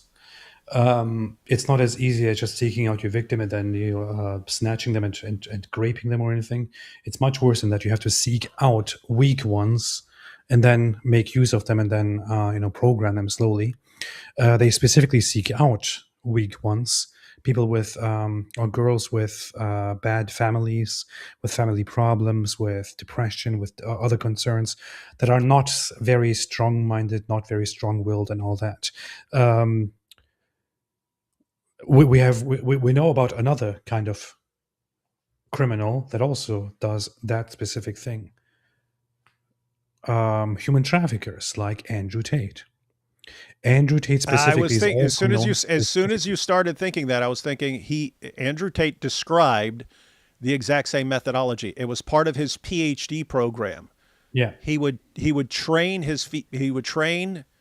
his I guess students to find vulnerable girls who didn't have a strong relationship with their father and things like that, because they were the ones you could control better. Yeah. So Andrew Tate has done the very, very same thing. He has, in fact, taught this to people. He has sold courses in which he taught people to do exactly that, which is go out meeting young girls or women, go on a date with them, and then determine whether they are good material or not. If they are independent women, independent girls, if they are strong-willed, if they have stable families and all that. If they are not very prone to be emotionally manipulated, they're probably not good material. So you probably want to move on to the next target. Then you want to find one. You want to find one that has a very troubled past, that has troubled family, has family issues, has abandonment issues, has abuse in the past, is quite naive, and so on and so forth. So you want to look for a weak target, and then slowly start programming and exploiting that target, tricking her with little gifts, with false sense of security and care and gifts and all that. So it's the very, very same method.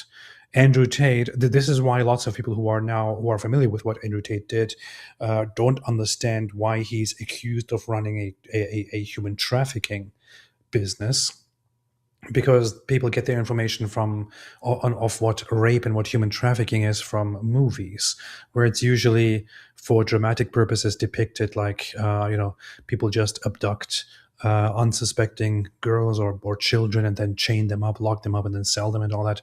That's not how it works in the real world. In the real world, the majority of grooming and human trafficking is done by psychologically manipulating, slowly programming, lying to, and then exploiting, and through a sense of safety, tricking these victims. Many of the victims of grooming and of human trafficking, years into their victimhood, still are not aware that they're being trafficked or that they're being groomed. Many of them still think, oh no, he's a good guy. He's taking care of me, because they have been so far manipulated and duped by these professionals, by these criminal, professional, messed up psychopaths. No offense, David.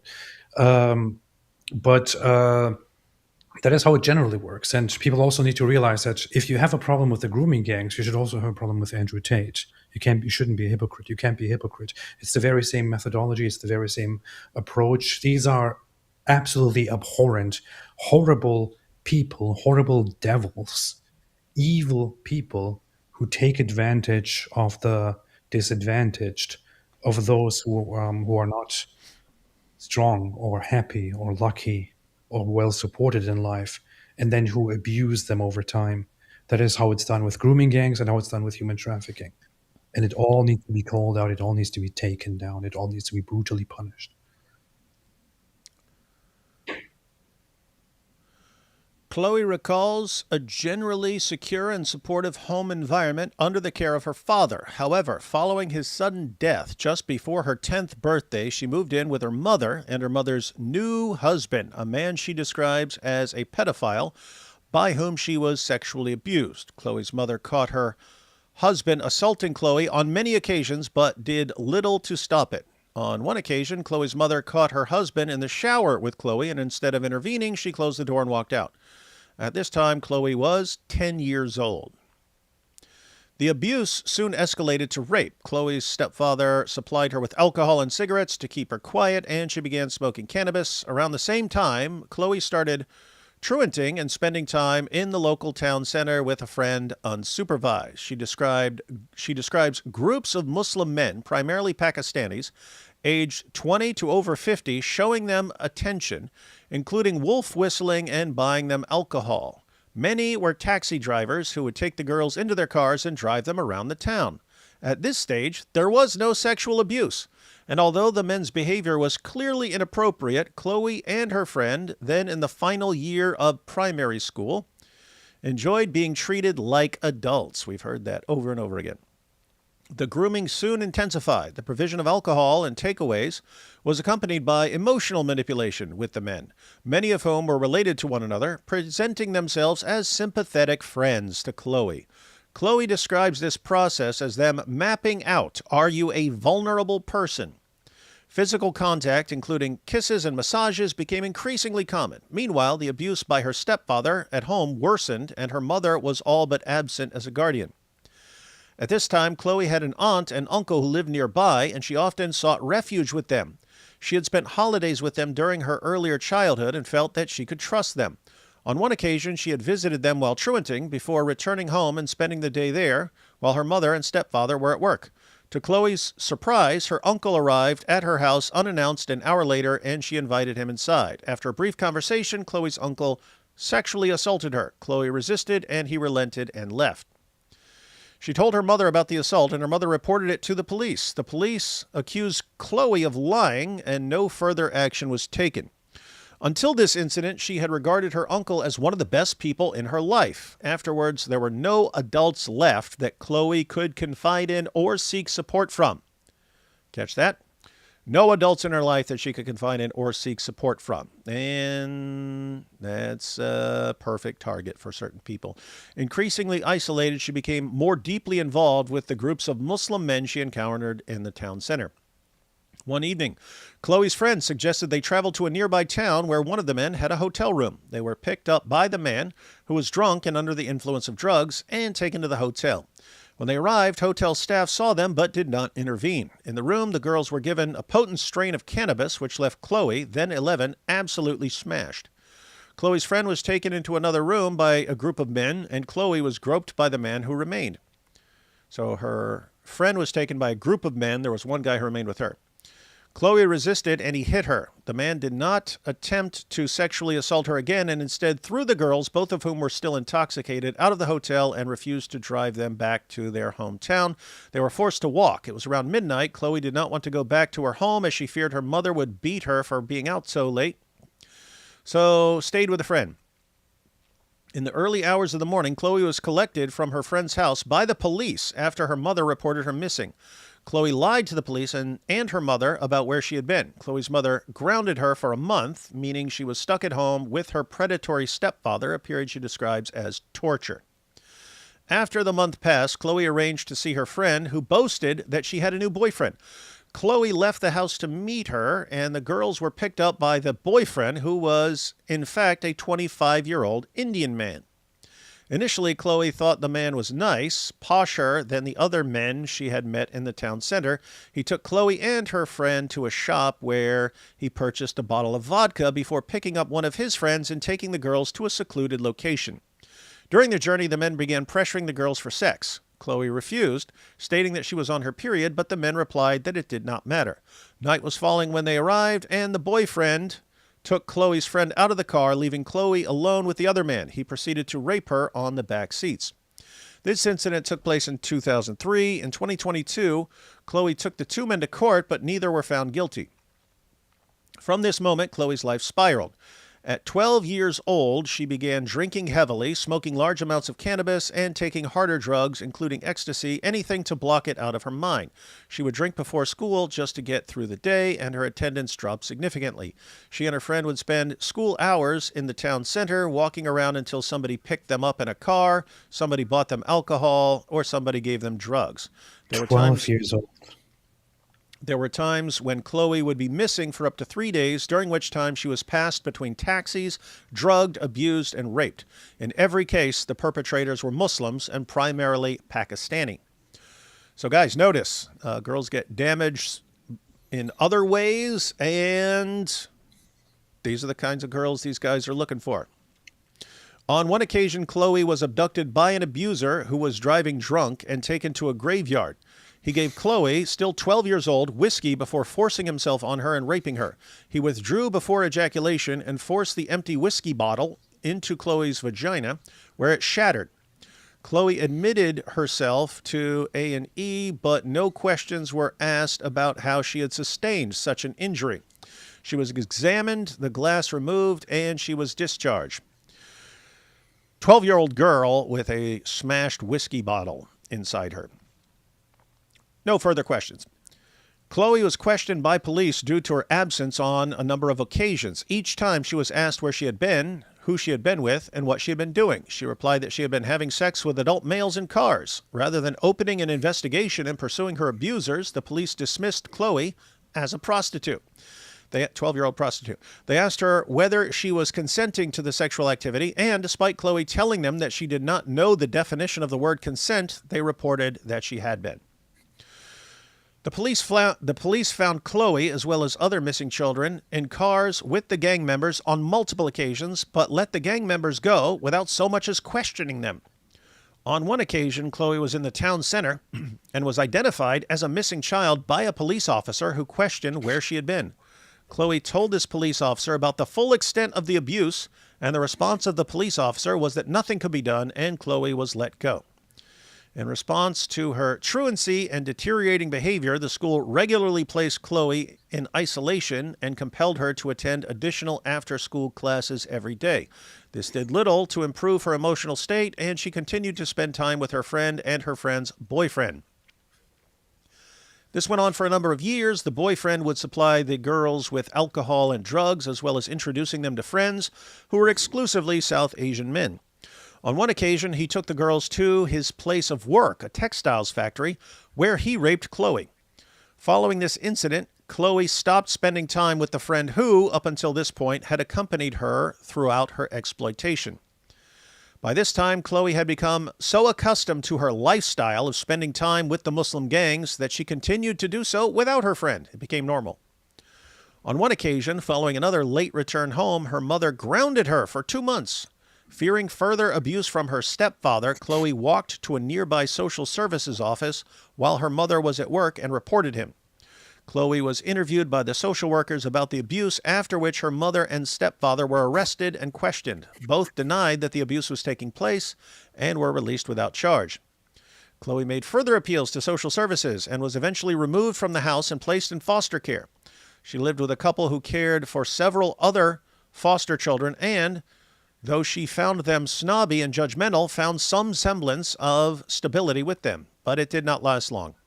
She was still living in the same town, so when she went into the town center, as she often did both alone and with the foster carers, the Muslim gangs would recognize and target her. She remained at the same school, and because she now lived further away, the foster carers paid for taxis to take her there. She would ask the taxi drivers to drop her near the school and, rather than attending, would walk to one of the neighborhoods where the Muslim gangs spent their time. The gangs would take her into their taxis, ply her with drugs and alcohol, and sexually abuse her. Around the age of 13, Chloe disclosed to social services that she was being sexually abused by gangs of Muslim men. In response, social services did not intervene, but rather talked to Chloe about contraception and sexual health. One social worker started regularly taking Chloe to a sexual health clinic where she was diagnosed with chlamydia in her throat and vagina, gonorrhea, genital warts, and pelvic inflammatory disease. Neither the social workers nor the clinic staff questioned or reported this. She was 13. The police were aware of Chloe's activities, but instead of targeting those responsible for her abuse, they routinely failed to question them, let alone pursue further action, when Chloe was found in cars and houses with them. Chloe was soon moved to a different foster placement with a far more protective carer. On one occasion, a gang came to the foster home searching for Chloe, and the carer fought them off in the street to protect her. Imagine that. Around the time Chloe turned 14, a social worker approached her about her ongoing sexual exploitation. This was one of the first times this happened, and Chloe was relieved that her abuse was finally being addressed.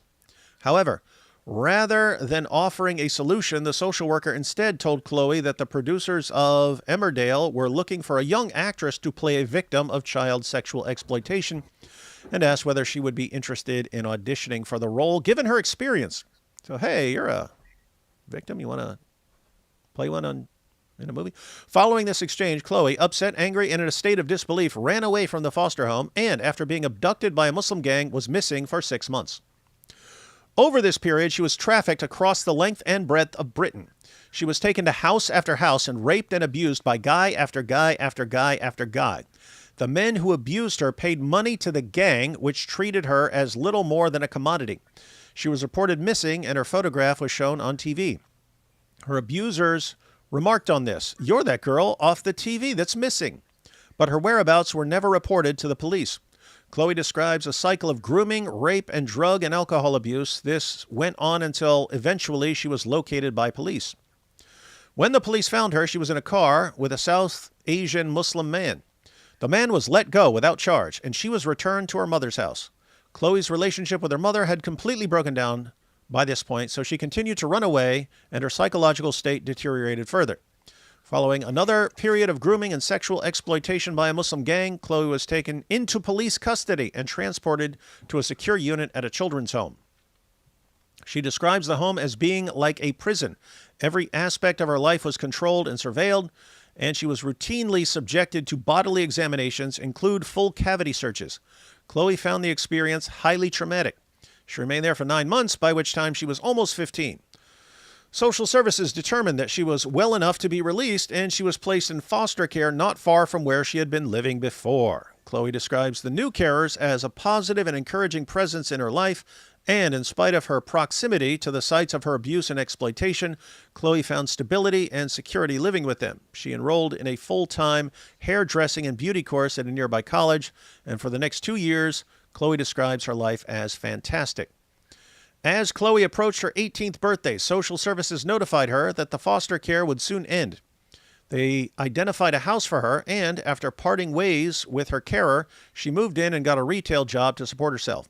Despite having little experience taking care of herself, Chloe's life remained generally stable through this period. Eventually, Chloe reestablished contact with a friend whom she had been abused with as a young child. She invited her over to her house, and when she arrived, she was accompanied by a group of Muslim men, all of whom remembered Chloe from past abuse. Immediately, Chloe's life was thrown back into chaos. The men refused to leave, and in Chloe's words, "It was no longer my quiet little house. It was their house. They smashed windows, kicked in doors, left the house an absolute wreck, and sexually abused Chloe. One of the men, a previous abuser, pinned her down, pulled her trousers down, and sat on her face, orally raping her on her own sofa as the rest of the gang watched. Chloe returned to drugs and alcohol to cope. Though she was still working in retail, her ability to work was rapidly declining. During one shift, one of her colleagues, someone she was friends with, jokingly pinched her bottom. Chloe, traumatized by years of abuse, punched him in the face in the middle of the shop. She was brought before management and tried to argue her case, but was fired. Left with no income, Chloe spiraled further. The Muslim gang was still occupying her house, and with nowhere else to go and no ability to remove them, she remained there with them. They routinely drugged, abused, and raped her, including with objects including soft drink cans, keys, and a baseball bat. Before long, they started to pay her bills to consolidate their presence in her home. On a number of occasions, they brought young children into Chloe's house to abuse them. Chloe recalls a number of occasions when boys under the age of 18 from the Muslim community were pressured and bullied by their older friends and relatives into raping her. They would have to pressure the young kids to get involved. Chloe was forced to commit crimes, including insurance fraud and the holding of drugs. On one occasion, she contacted the police to report an assault that was taking place in her house, and when they arrived, Chloe was threatened with arrest rather than the gang members, as the property was registered in her name. One evening, an associate of the gang from a neighboring town arrived at the house. A notorious sex trafficker, he soon began taking Chloe to bars and nightclubs in the surrounding area. There, he would spike her with heroin before handing her over to men who sexually assaulted and raped her. Chloe became addicted to opiates and her health deteriorated rapidly. She became anorexic, weighing just 5 stone at the age of 18. The use of heroin was a method of control by the gang, as it left her with no ability to defend herself physically. Her daily existence became a relentless cycle of rape, exploitation, and violence. Eventually, a social worker visited Chloe and was shocked by both her appearance and the conditions in which she was living. Concerned for her welfare, she took Chloe to an addiction clinic where tests revealed an extremely high concentration of opiates in her system. Chloe was prescribed medication to manage her opioid dependency and gradually weaned herself off the drugs. Around this time, Chloe reconnected with a childhood friend, and their friendship soon developed into a romantic relationship. Her boyfriend became aware of the ongoing abuse and, with the help of his father, paid off Chloe's remaining rent and moved her out of her squalid house. Chloe moved in with him, after which she got another job in retail. For a short period, Chloe's life was relatively stable. But due to her unresolved trauma, she soon returned to drinking heavily, smoking cannabis, and gambling. Her workplace was close to her first foster home, and before long, she came back into contact with members of the gang that had abused her at that time. The cycle of grooming, exploitation, and abuse soon resumed. Her relationship with her boyfriend broke down, and out of desperation, she reestablished contact with her mother, who had left her predatory husband, and soon moved back in with her. One night, Chloe was out with members of the gang and drinking heavily. Upon her return to her mother's house, her mother reported her to the police. The police arrested Chloe while she was changing into her pajamas, and she was taken to the police station drunk and half naked. She was kept in a cell until 2 a.m. the following morning, at which point she was released. They did not provide her with any clothes or transportation back to her mother's house. She tried to contact her ex-boyfriend, but he did not respond. Chloe, then 19, was left stranded. She wandered around the neighborhood for several hours before encountering a gang member who had previously abused her. Cold and desperate, she got into his car and, for the following weeks, was trafficked across the country. Eventually, Chloe identified a new house to move into. Despite their dysfunctional relationship, her mother agreed to sign the rental agreement as Chloe's guarantor, as Chloe, then without income, knew she would not be able to afford the rent. After she moved in, she became aware of the fact that she was the only white British person in her neighborhood. Every other resident was South Asian. As a result, the gangs discovered where she was living and once again treated her house as if it was their own. The cycle of abuse continued, and Chloe's emotional state deteriorated significantly. Chloe was taken to hospital after a suicide attempt, and while there, she discovered that she was pregnant. The father of the child, a Pakistani Muslim illegal migrant, moved into Chloe's home. Chloe was subsequently coerced into converting to Islam and forced into marriage, both to legitimize the pregnancy in the eyes of her abuser and to assist him in securing a visa. So, wanted to marry her to secure a visa. Chloe's behavior became tightly controlled. She was forced to wear a hijab. She was prohibited from looking out the window of her home, and if she misbehaved in the eyes of her husband, he would beat her black and blue, something that happened every day. Chloe's child was born with multiple health problems, including a defective kidney due to the deteriorated condition of Chloe's womb as a result of the sexual abuse. Nevertheless, becoming a mother gave Chloe a renewed determination to get her life back on track. She reported the father of her child to the police after he assaulted the child, and he was removed from the property. She stopped taking drugs. She was focused, and for the first time, the gangs left her alone, because now she's a Muslim. One evening, she went out with a friend who lived across the road. Chloe, now a mother, did not drink heavily, but her friend became heavily intoxicated. A group of Asian men started speaking to them and offered to take Chloe and her friend home. Chloe was suspicious of them, but for the sake of her friend, agreed. Instead of taking them home, however, they were taken to a hotel. Chloe, who was not drunk, protested and encouraged her friend, who was paralytic, to leave with her. Chloe warned her friend about what she suspected was going to happen, but her friend refused to leave. Chloe, thinking of her daughter and seeking to protect herself, reluctantly left without her. The following day, Chloe's friend told Chloe that she had been raped by the men. Shocker. The incident represented a turning point in Chloe's life. She decided that she needed to leave her hometown for good and get as far away from these Asian men as possible. By chance, she reconnected on Facebook with a man she had known in her early childhood, an old colleague of her mother, who she describes as one of the only adult men in my life who never harmed me or treated me badly. She told him about everything she had been through and her desire to leave. He lived in Scotland, and she was invited to visit him for the weekend, which she did. After returning home, she sought support from Women's Aid, who managed to secure her a property in Scotland. With nothing but her daughter and a small bag, she left her hometown, leaving a lifetime of abuse and exploitation behind, and moved to Scotland, where she resides to this day. Chloe personally knows at least 20 other girls from her area who were predated on by Muslim gangs who abused her. The pattern was always the same: grooming, drugging, trafficking, abuse, and rape. Furthermore, Chloe describes being taken into mosques. Chloe describes being taken into mosques where imams would describe non-Muslims as infidels and preach that white women who dressed inappropriately were free game. Chloe believes that the local police, social services, NHS, and government were all fully aware of what was happening, including the racialized nature of the crimes, but that they did not intervene for two reasons: because they could not be bothered with the paperwork and because they did not want to be seen as racist. Chloe blames these bodies and their major push for diversity for her abuse. Chloe says that if I can save just even one more child, girl or boy, from going through any of this, then I've done my job. Read the next page. Really? I was going to stop there, yeah. man. No, read the next page. Oh. Inquiry panelist. Oh, so someone asked her a question? Yeah. Do you know how many men abused you over that period if you had to guess? Chloe: hundreds, hundreds, and hundreds, and hundreds.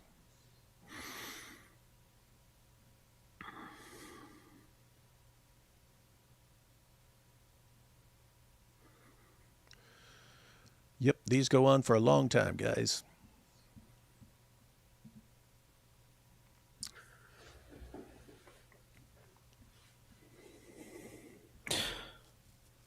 The takeaway here is don't be racist, guys. Racism bad. And by racism, we mean having a problem with an ideology, Islam, and how it affects people. You know, earlier we were talking about looking for vulnerable victims, and somebody brought it up in the chat how women can be very retarded, girls can be very retarded, very naive, and all that. How old was Chloe when she was first subjected to abuse? She was a little child within her own family. How old was she when she first got into all of the trouble? She never had a way out. She was 11 years old. 11 years old. She was 12 years old when she was being lured and when she got used to spending time with these children of vermin who were already part of the grooming gangs, who are part of the rapist cultures that have invaded human civilization. She was she never had a chance. She never ever had a chance. It's very very easy to when you are looking at it from the outside to judge and to analyze and to think, oh, why didn't you just call the police? Why didn't you just do this? Why didn't you just do that? What the hell does the police do? Nothing. The police doesn't help. School doesn't help. Bystanders don't help. Employers don't help. Hospitals, the medical system doesn't help. Nothing helps. Even if she has a way out at some point and thinks, okay, I need to call the police, I need to call them over, they need to help me, they need to stop this. It's very, very obvious. They will come and believe me and put an end to this. She still questions everything and fears because she already has terrible, terrible experience with the police. At the same time, they're probably threatening her. And she knows that even if the police does something for the moment and removes them, they will come back and they will inflict pain and abuse and suffering on her. Sometimes she probably just went with it and didn't do anything because she didn't have anything else. She was just desperate. She didn't have any way out. She didn't have any hope. She didn't have any faith in this wicked, sick, messed up, evil system. This girl never had a chance. 11 years, she was abused at home. She was used to abuse at home. She was 11 when she was subjected to all of this. She was 12 when she got used to it. She never had any chance at all. The people around her failed. Those who are charged with protecting her, those who are tasked by the government and by the people to protect their own citizens and the children, didn't do their job. And I really hope that one day they are all punished for what they have done. To every single person that they have failed, I hope they are all punished. Every police officer. I can't really blame it's one thing to blame the rapists and the groomers, but the thing is, they just don't know any better. They are subhuman animals. They don't know any better. But the police are supposed to do something, and they don't do anything. I hope they suffer. This is just one instance, only one case. This is only one case. What did we just read? There are possibly over 250,000 victims. 250,000. This was already unbearable to go through. There are over 250,000 possibly of these. I hope that every single person who has inflicted any suffering goes through, I don't know, man. Goes through brutal punishment. Through justice. Yeah, that's what sucks is it'll never be as bad as what the girls went through, right? Like, I mean, Never. you catch a dude. Let's suppose you just beat the crap out of him over and over again, or something like that. It's nothing compared to what the girls went through, being passed around to hundreds of different guys and raped and tortured and all this stuff. No, I don't believe in eye for an eye, but in this case, I actually do. I believe in everything that you did to that girl to be done to you 1,000 times. Um, was gonna was going to end it around here. I want to read a little more just because that was a really long one, but the next couple are just short. They're short. So that was like over 10 pages. There are a couple that are just a page or two. Let's take a look at like a little more here. Let's see. Fiona, because I don't know if we're going to get back to this or if this is the only time we'll cover this. Fiona grew up in a highly abusive household. Sound familiar? Marked by domestic violence, severe emotional abuse, and repeated suicide attempts by her mother, which Fiona witnessed. Despite exceptional academic ability, she developed serious mental health difficulties, self-harm behaviors, and suicidal ideation from a young age. After escalating abuse and failed disclosures, Fiona entered care at the age of 13. She was placed in a children's home that had already been identified as high risk for sexual exploitation in a televised documentary prior to arrival. So this place had already been reported on in a documentary for sexual abuse. Inadequate supervision meant she went missing repeatedly. At 13, she was groomed by adult Pakistani men whom she estimates were aged between 24 and 45. The grooming began with affection and alcohol, quickly progressing to rape, drug dependency, threats, and trafficking. Care staff negligence was extreme. Abusers would sit in cars outside waiting for the girls, openly converse with staff, and even phone the home to inquire about them. One care worker told Fiona's mother that her boss had described recording the men's car registration plates as above her pay grade, don't want to be bothered, warning that she would lose her job if she did so. Fiona believes the staff were aware of what was happening but felt powerless to stop it rather than being actively complicit. Nevertheless, the children's home received £5,000 per week to care for her and failed miserably. Getting paid £5,000 per week, and they suck. Fiona suspects the management avoided proper investigation for fear of being labeled racist. Only the police took any formal action, issuing harboring notices to the men, official warnings stating they had no permission to associate with, contact, or house a vulnerable child.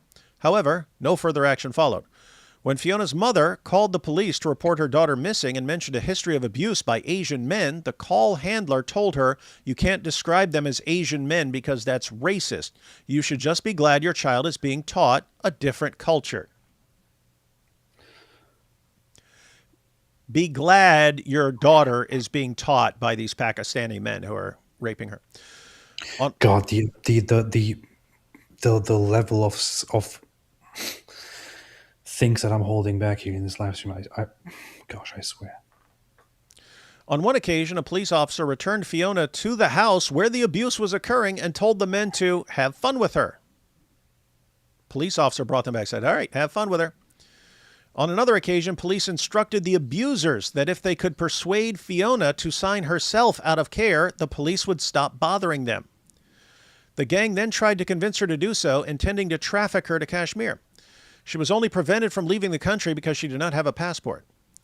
Between 2008 and 2012, Fiona was repeatedly raped by multiple men connected to organized grooming networks. She was often kept in a house known as a party house, where between 10 and 20 men would attend at one time.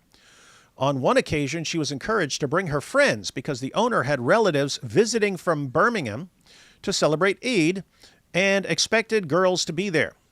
So you got to have a Muslim holiday. We need more girls to rape. Within the house, the girls were routinely referred to as white slags, while the men wanted Pakistani girls kept pure for marriage. The gangs reportedly discussed fears that the English Defense League, Tommy Robinson, would arrive armed, so they kept baseball bats for protection. They also allegedly spoke of attending EDL demonstrations with weapons. Fiona was not only trafficked and raped across multiple cities in the UK, but was also forced to traffic drugs.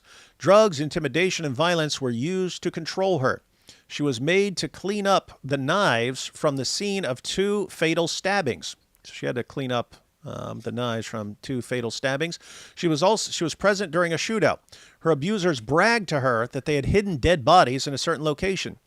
A few days later, Fiona recalls the news reporting on a body being recovered from the same location that the abusers had disclosed to her. As a result, threats of violence carried enormous weight. In other words, these guys are killing people. You know it. They're stabbing people. And they say, hey, you do what we want or you're in trouble. At 14, Fiona was abused by a man known as Rambo. He had entered Britain illegally in the back of a lorry. Previously castrated in Pakistan as punishment for child abuse, he had then fled to the Philippines where he allegedly attacked multiple women and children with a large knife, the origin of his nickname. Rambo was locked in a room with two girls and subjected them to extreme sexual torture. The case illustrated that, in some instances, the sexual abuse of children was driven more by humiliation and control than by sexual gratification. I mean, keep in mind, this guy was punished with castration in Pakistan, attacked multiple women and children with a knife in the Philippines, and then the UK is like, yeah, come here. At 15, Fiona became pregnant while in a mixed-sex care home. Her son was later removed and adopted due to the ongoing exploitation risks, yet Fiona herself was left in the same dangerous environment. The abuse continued into her adulthood. It only stopped when she turned 18, leaving her with profound physical and psychological trauma, including PTSD, substance dependency, and long-term health damage. Fiona states that the greatest harm came not only from the abusers, but from institutional disbelief, neglect, and punishment that actively enabled the ongoing exploitation. In total, she estimates she was abused by between 50 and 100 men. Of those, only 2 were not Pakistani. Fiona, I was beaten regularly, I was drugged, filmed being raped, and the footage was distributed. I sustained broken bones, facial injuries, and severe trauma. I was subjected to racial abuse in the community and blamed by families of perpetrators. So the families would just blame her. This one's short. I think all of this should be put on screens and blasted everywhere in Britain. Yeah, absolutely. And guys, notice you have this report right now. You have those quotations on various pages. Very, very easy to screenshot those and share them all over the place. Michelle was physically abused in childhood by both her mother and stepfather. You guys noticing a pattern here? Her mother had multiple partners throughout Michelle's childhood, many of whom also abused her, some sexually. She believes this early experience created an association between abuse and love, leaving her particularly vulnerable. From the age of 13, she was groomed by 3 adult Pakistani brothers, it's a family affair, who supplied her with alcohol, cigarettes, and drugs. Again, notice the pattern. She was raped while intoxicated, including one occasion when she was taken upstairs while her sister tried to intervene. Because of her upbringing, she thought this was normal, that they were her boyfriends and that they loved her. She would go missing for extended periods and was subjected to repeated daily sexual abuse. The perpetrators would collect her from school, her home, and public places using threats of violence to coerce and control her. At age 14, she was gang raped and beaten by 3 men who had locked her in a house. She was left covered in cuts and bruises, which alerted a friend. The friend told her own mother, who then contacted Michelle's mother. The police were called, but they claimed there was little they could do without more evidence. One of the gang members later forced Michelle to go to the police station with him to retract her statement. Her rapist takes her to the police station and says, hey, retract your statement. The police accepted him as her appropriate adult, a role normally reserved for a parent, close family member, social worker, or trained professional. The investigation was subsequently dropped. One of Michelle's friends, who lived in a care home, would be collected directly outside by the same gang. Care staff would call the police, but officers reportedly referred to the girls as prostitutes, despite them being children. Both social services and the police, Michelle says, failed to understand the situation and believed the girls were engaging in the activity by choice. As a result, little was done to intervene. When she was abducted and went missing, no one came looking for her. A social worker once told her that at age 14, she would be allowed to live with her 30-year-old boyfriend as long as they did not share a room. Michelle was raped in bin sheds, threatened with a knife, and forced into sex with multiple men waiting in cars. She was drugged, beaten, burned with cigarettes, locked in rooms, and passed between men. An amusement arcade was used as a front for drug dealing and the sexual exploitation of children. She became pregnant 4 times as a child as a result of rape, leading to miscarriages, 1 abortion, and 1 surviving child. Of her abusers, she states 98% of them were Pakistani Muslim. If not, they were Iraqi Muslim or Kurdish. Michelle believes these gangs have remained untouchable because authorities feared being labeled racist. She describes an extensive network of abusers operating across the entire country, calling it industrial in scale. It functions as a large central network with smaller connected groups in specific localities. Michelle claims she was raped by between 6 and 700 different men over the course of 3 years. She now lives with severe PTSD and lifelong trauma, describing both her childhood and her future as destroyed. Inquiry panelists, what would you say the main issue was? Michelle, I don't think that they cared much about us. They didn't want to open that can of worms because it's a religion thing.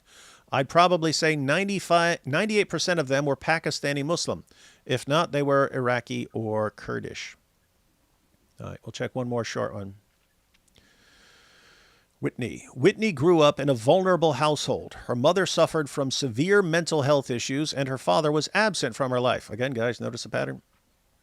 She was first groomed and sexually abused at the age of 15 by 2 adult Pakistani brothers. One of the brothers, Whitney recalls, acted as a boyfriend figure. Both brothers would regularly take her to a flat in Birmingham, supply her with alcohol, and in her words, she would have sex with them. Their interactions with Whitney soon turned violent. They began beating her and, on one occasion, held a hot iron to her face. Whitney recalls that the brothers stopped contacting her after they arrived at her house to collect her and found all of her uncles sitting on the wall outside. Get it? See what happens there? Some uncles are around, and these guys don't want to mess around anymore. After that incident, they never came back. She cannot remember exactly how or why her uncles were there, but she believes her mother had asked them to intervene. Many years later, Whitney's daughter began self-harming at age 11 and even attempted suicide. Her phone contained sexually explicit messages. Whitney's daughter told her there was a sex room at school run by the older boys.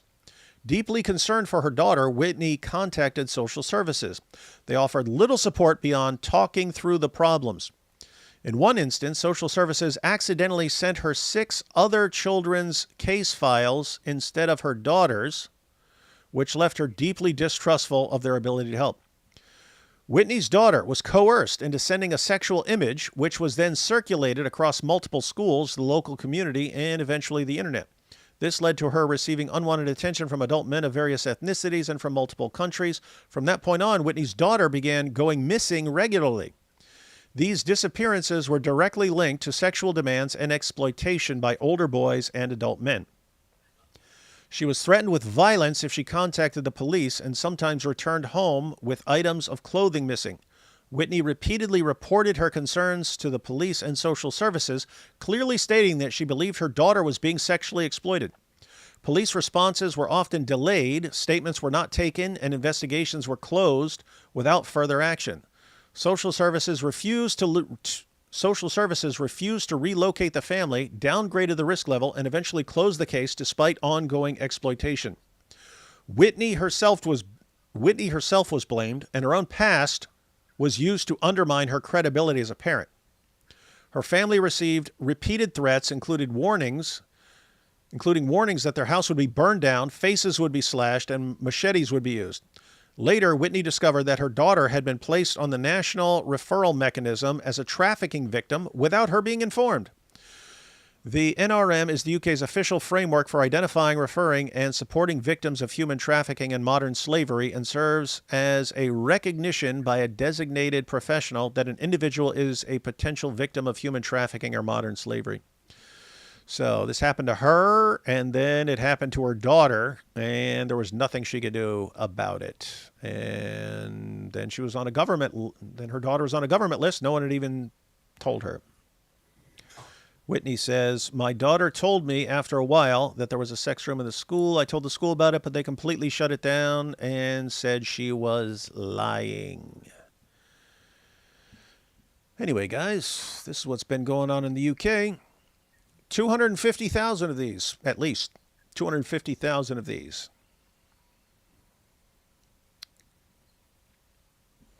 And that's what AP says is the greatest country in the world. keeps praising how great the country is all of a sudden. Oh boy, crazy stuff, man. When governments fail, Romans 13:4, rise up, judge of the earth, pay back to the proud what they deserve. Psalm 94:2, the entire psalm is good. They've got give justice to the weak and the fatherless, maintain the right of the afflicted and the destitute, rescue the weak and the needy, deliver them from the hand of the wicked. The day of final judgment can't come soon enough. AP, will you ask Winston to sing your next song? Yes. That'd be cool. The timing of this after those Muslims defending 5-year-old pregnancies in that IP debate, this is also dark. Jesus, come back quick. Yeah, I mean, think about that, guys, because even if they're not defending like sex trafficking and stuff, they still defend. I'm talking popular dawa guys and gals. They still defend sex with children, which means it's in their heads as children are perfectly acceptable sex partners.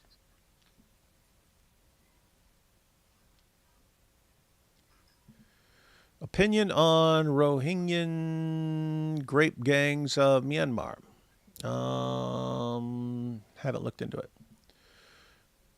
Why are the men's names censored? Make it make sense. This might sound like conspiracy theory, but this stems from World War II breaking the UK and going secular with hatred of Christianity. Their leaders welcomed this as necessary to destroy Christian heritage. Well, I said before, say what you want. For 14 centuries, Christians did not allow Europe to be taken over. As soon as things started going secular, hey, we can't invite them in fast enough. Keep in mind, I'm not talking about atheists. You got Christians who are like this now, right? It's just like a very watered down version of everything that destroys your common sense and makes you terrified of being called names. Dude, I'm serious. I'm new to faith. What do you do when you feel this level of rage? I'm literally shaking. I'm so mad hearing this. I've never been so mad. Then you figure out something that helps fix this. You don't go out and get stupid and go on a killing spree or go attack somebody or something like this. I prefer go after Muhammad or expose the UK government. Spread the information all over the place. It's good and proper to be enraged over this sort of thing. But channel that energy and that anger in a direction that will accomplish something positive. I joined late and was instantly disgusted to hear Chloe's story. Liberal leftists should be using her story instead of the fictional Handmaid's Tale. Yeah, they like the Handmaid's Tale. They like sharing that better. Chloe's mother is a piece of work herself. Horrible. And what's crazy is if you were to look into the history of Chloe's mother, her mother probably had messed up experiences when she was young too, and that's how the cycle goes. Christ have mercy on us. We don't deserve it. Real number is estimated around 1 million total. That wouldn't be surprising. The commensurate solution is an appointment with Davy Jones. Davy Jones Locker. I request 5 creative Quran Demolition Ranch episodes because of this. Luke 17:2. We've got, hey, Muslims, you better see what Jesus says about millstones. Reading all of these, somehow the human centipede doesn't seem like a bad idea. Oh, my goodness. Oh, yeah, if you wanted to make them do it, the rapists. Diversity is our strength. Diversity is our strength, UK government, yeah. It should be a requirement. It should be a requirement for the UK government. They have to stand there publicly, read each one of these stories, and right after each one say, and diversity is our strength. I just keep saying it until they understand how stupid they sound. All right, AP. Not sure you want to go through more of this, but there are tons more stories, and then they have their section on the connection to Islam and stuff, so we might want to continue with this at some point. But what are your thoughts here before we close out? I don't think I have anything to say. The evil and cowardice of the UK have actually silenced AP for the first time ever. That's saying something about how screwed up you are, because we hear screwed up stuff all the time, and AP still has a lot to say. And now he seems a little ticked off. All right. All right, everyone. Thanks for watching. There's 2 links in the description. There's a link to AP's new interview with, what's his name? Winston Marshall.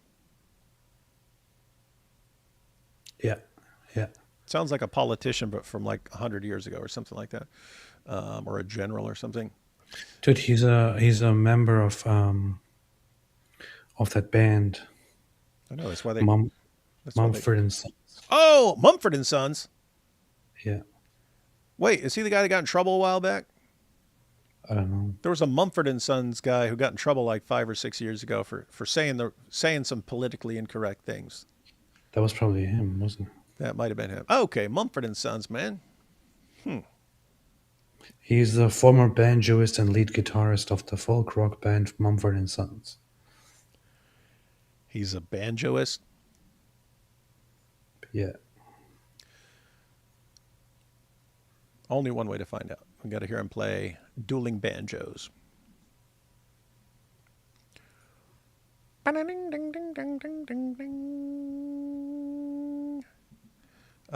we get a few more Quran pages ripped, please?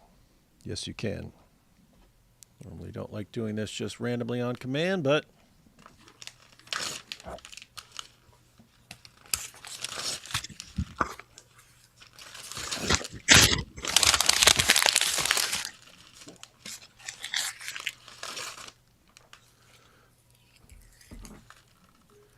hey, again, if this bothers you more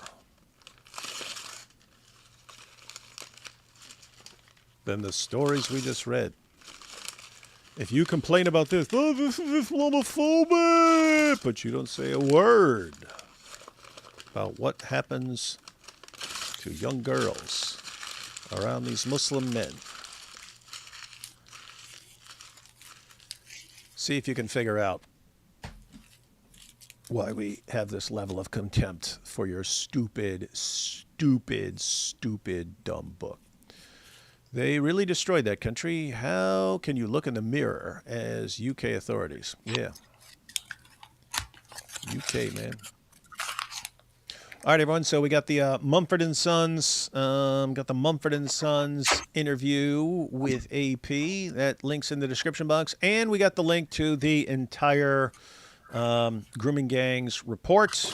Again, guys, I can't emphasize to you enough how easy it is to start sharing that stuff. Screenshot something, put it on social media. You can do that. It's a long report. You could do that 20 times a day. Get some information out there. He's actually not part of Mumford and Sons anymore because he had to leave the band for his political opinions. Yeah, I remember that dude.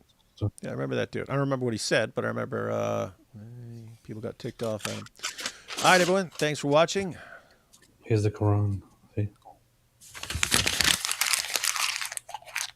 AP's very hungry. Catch y'all next time.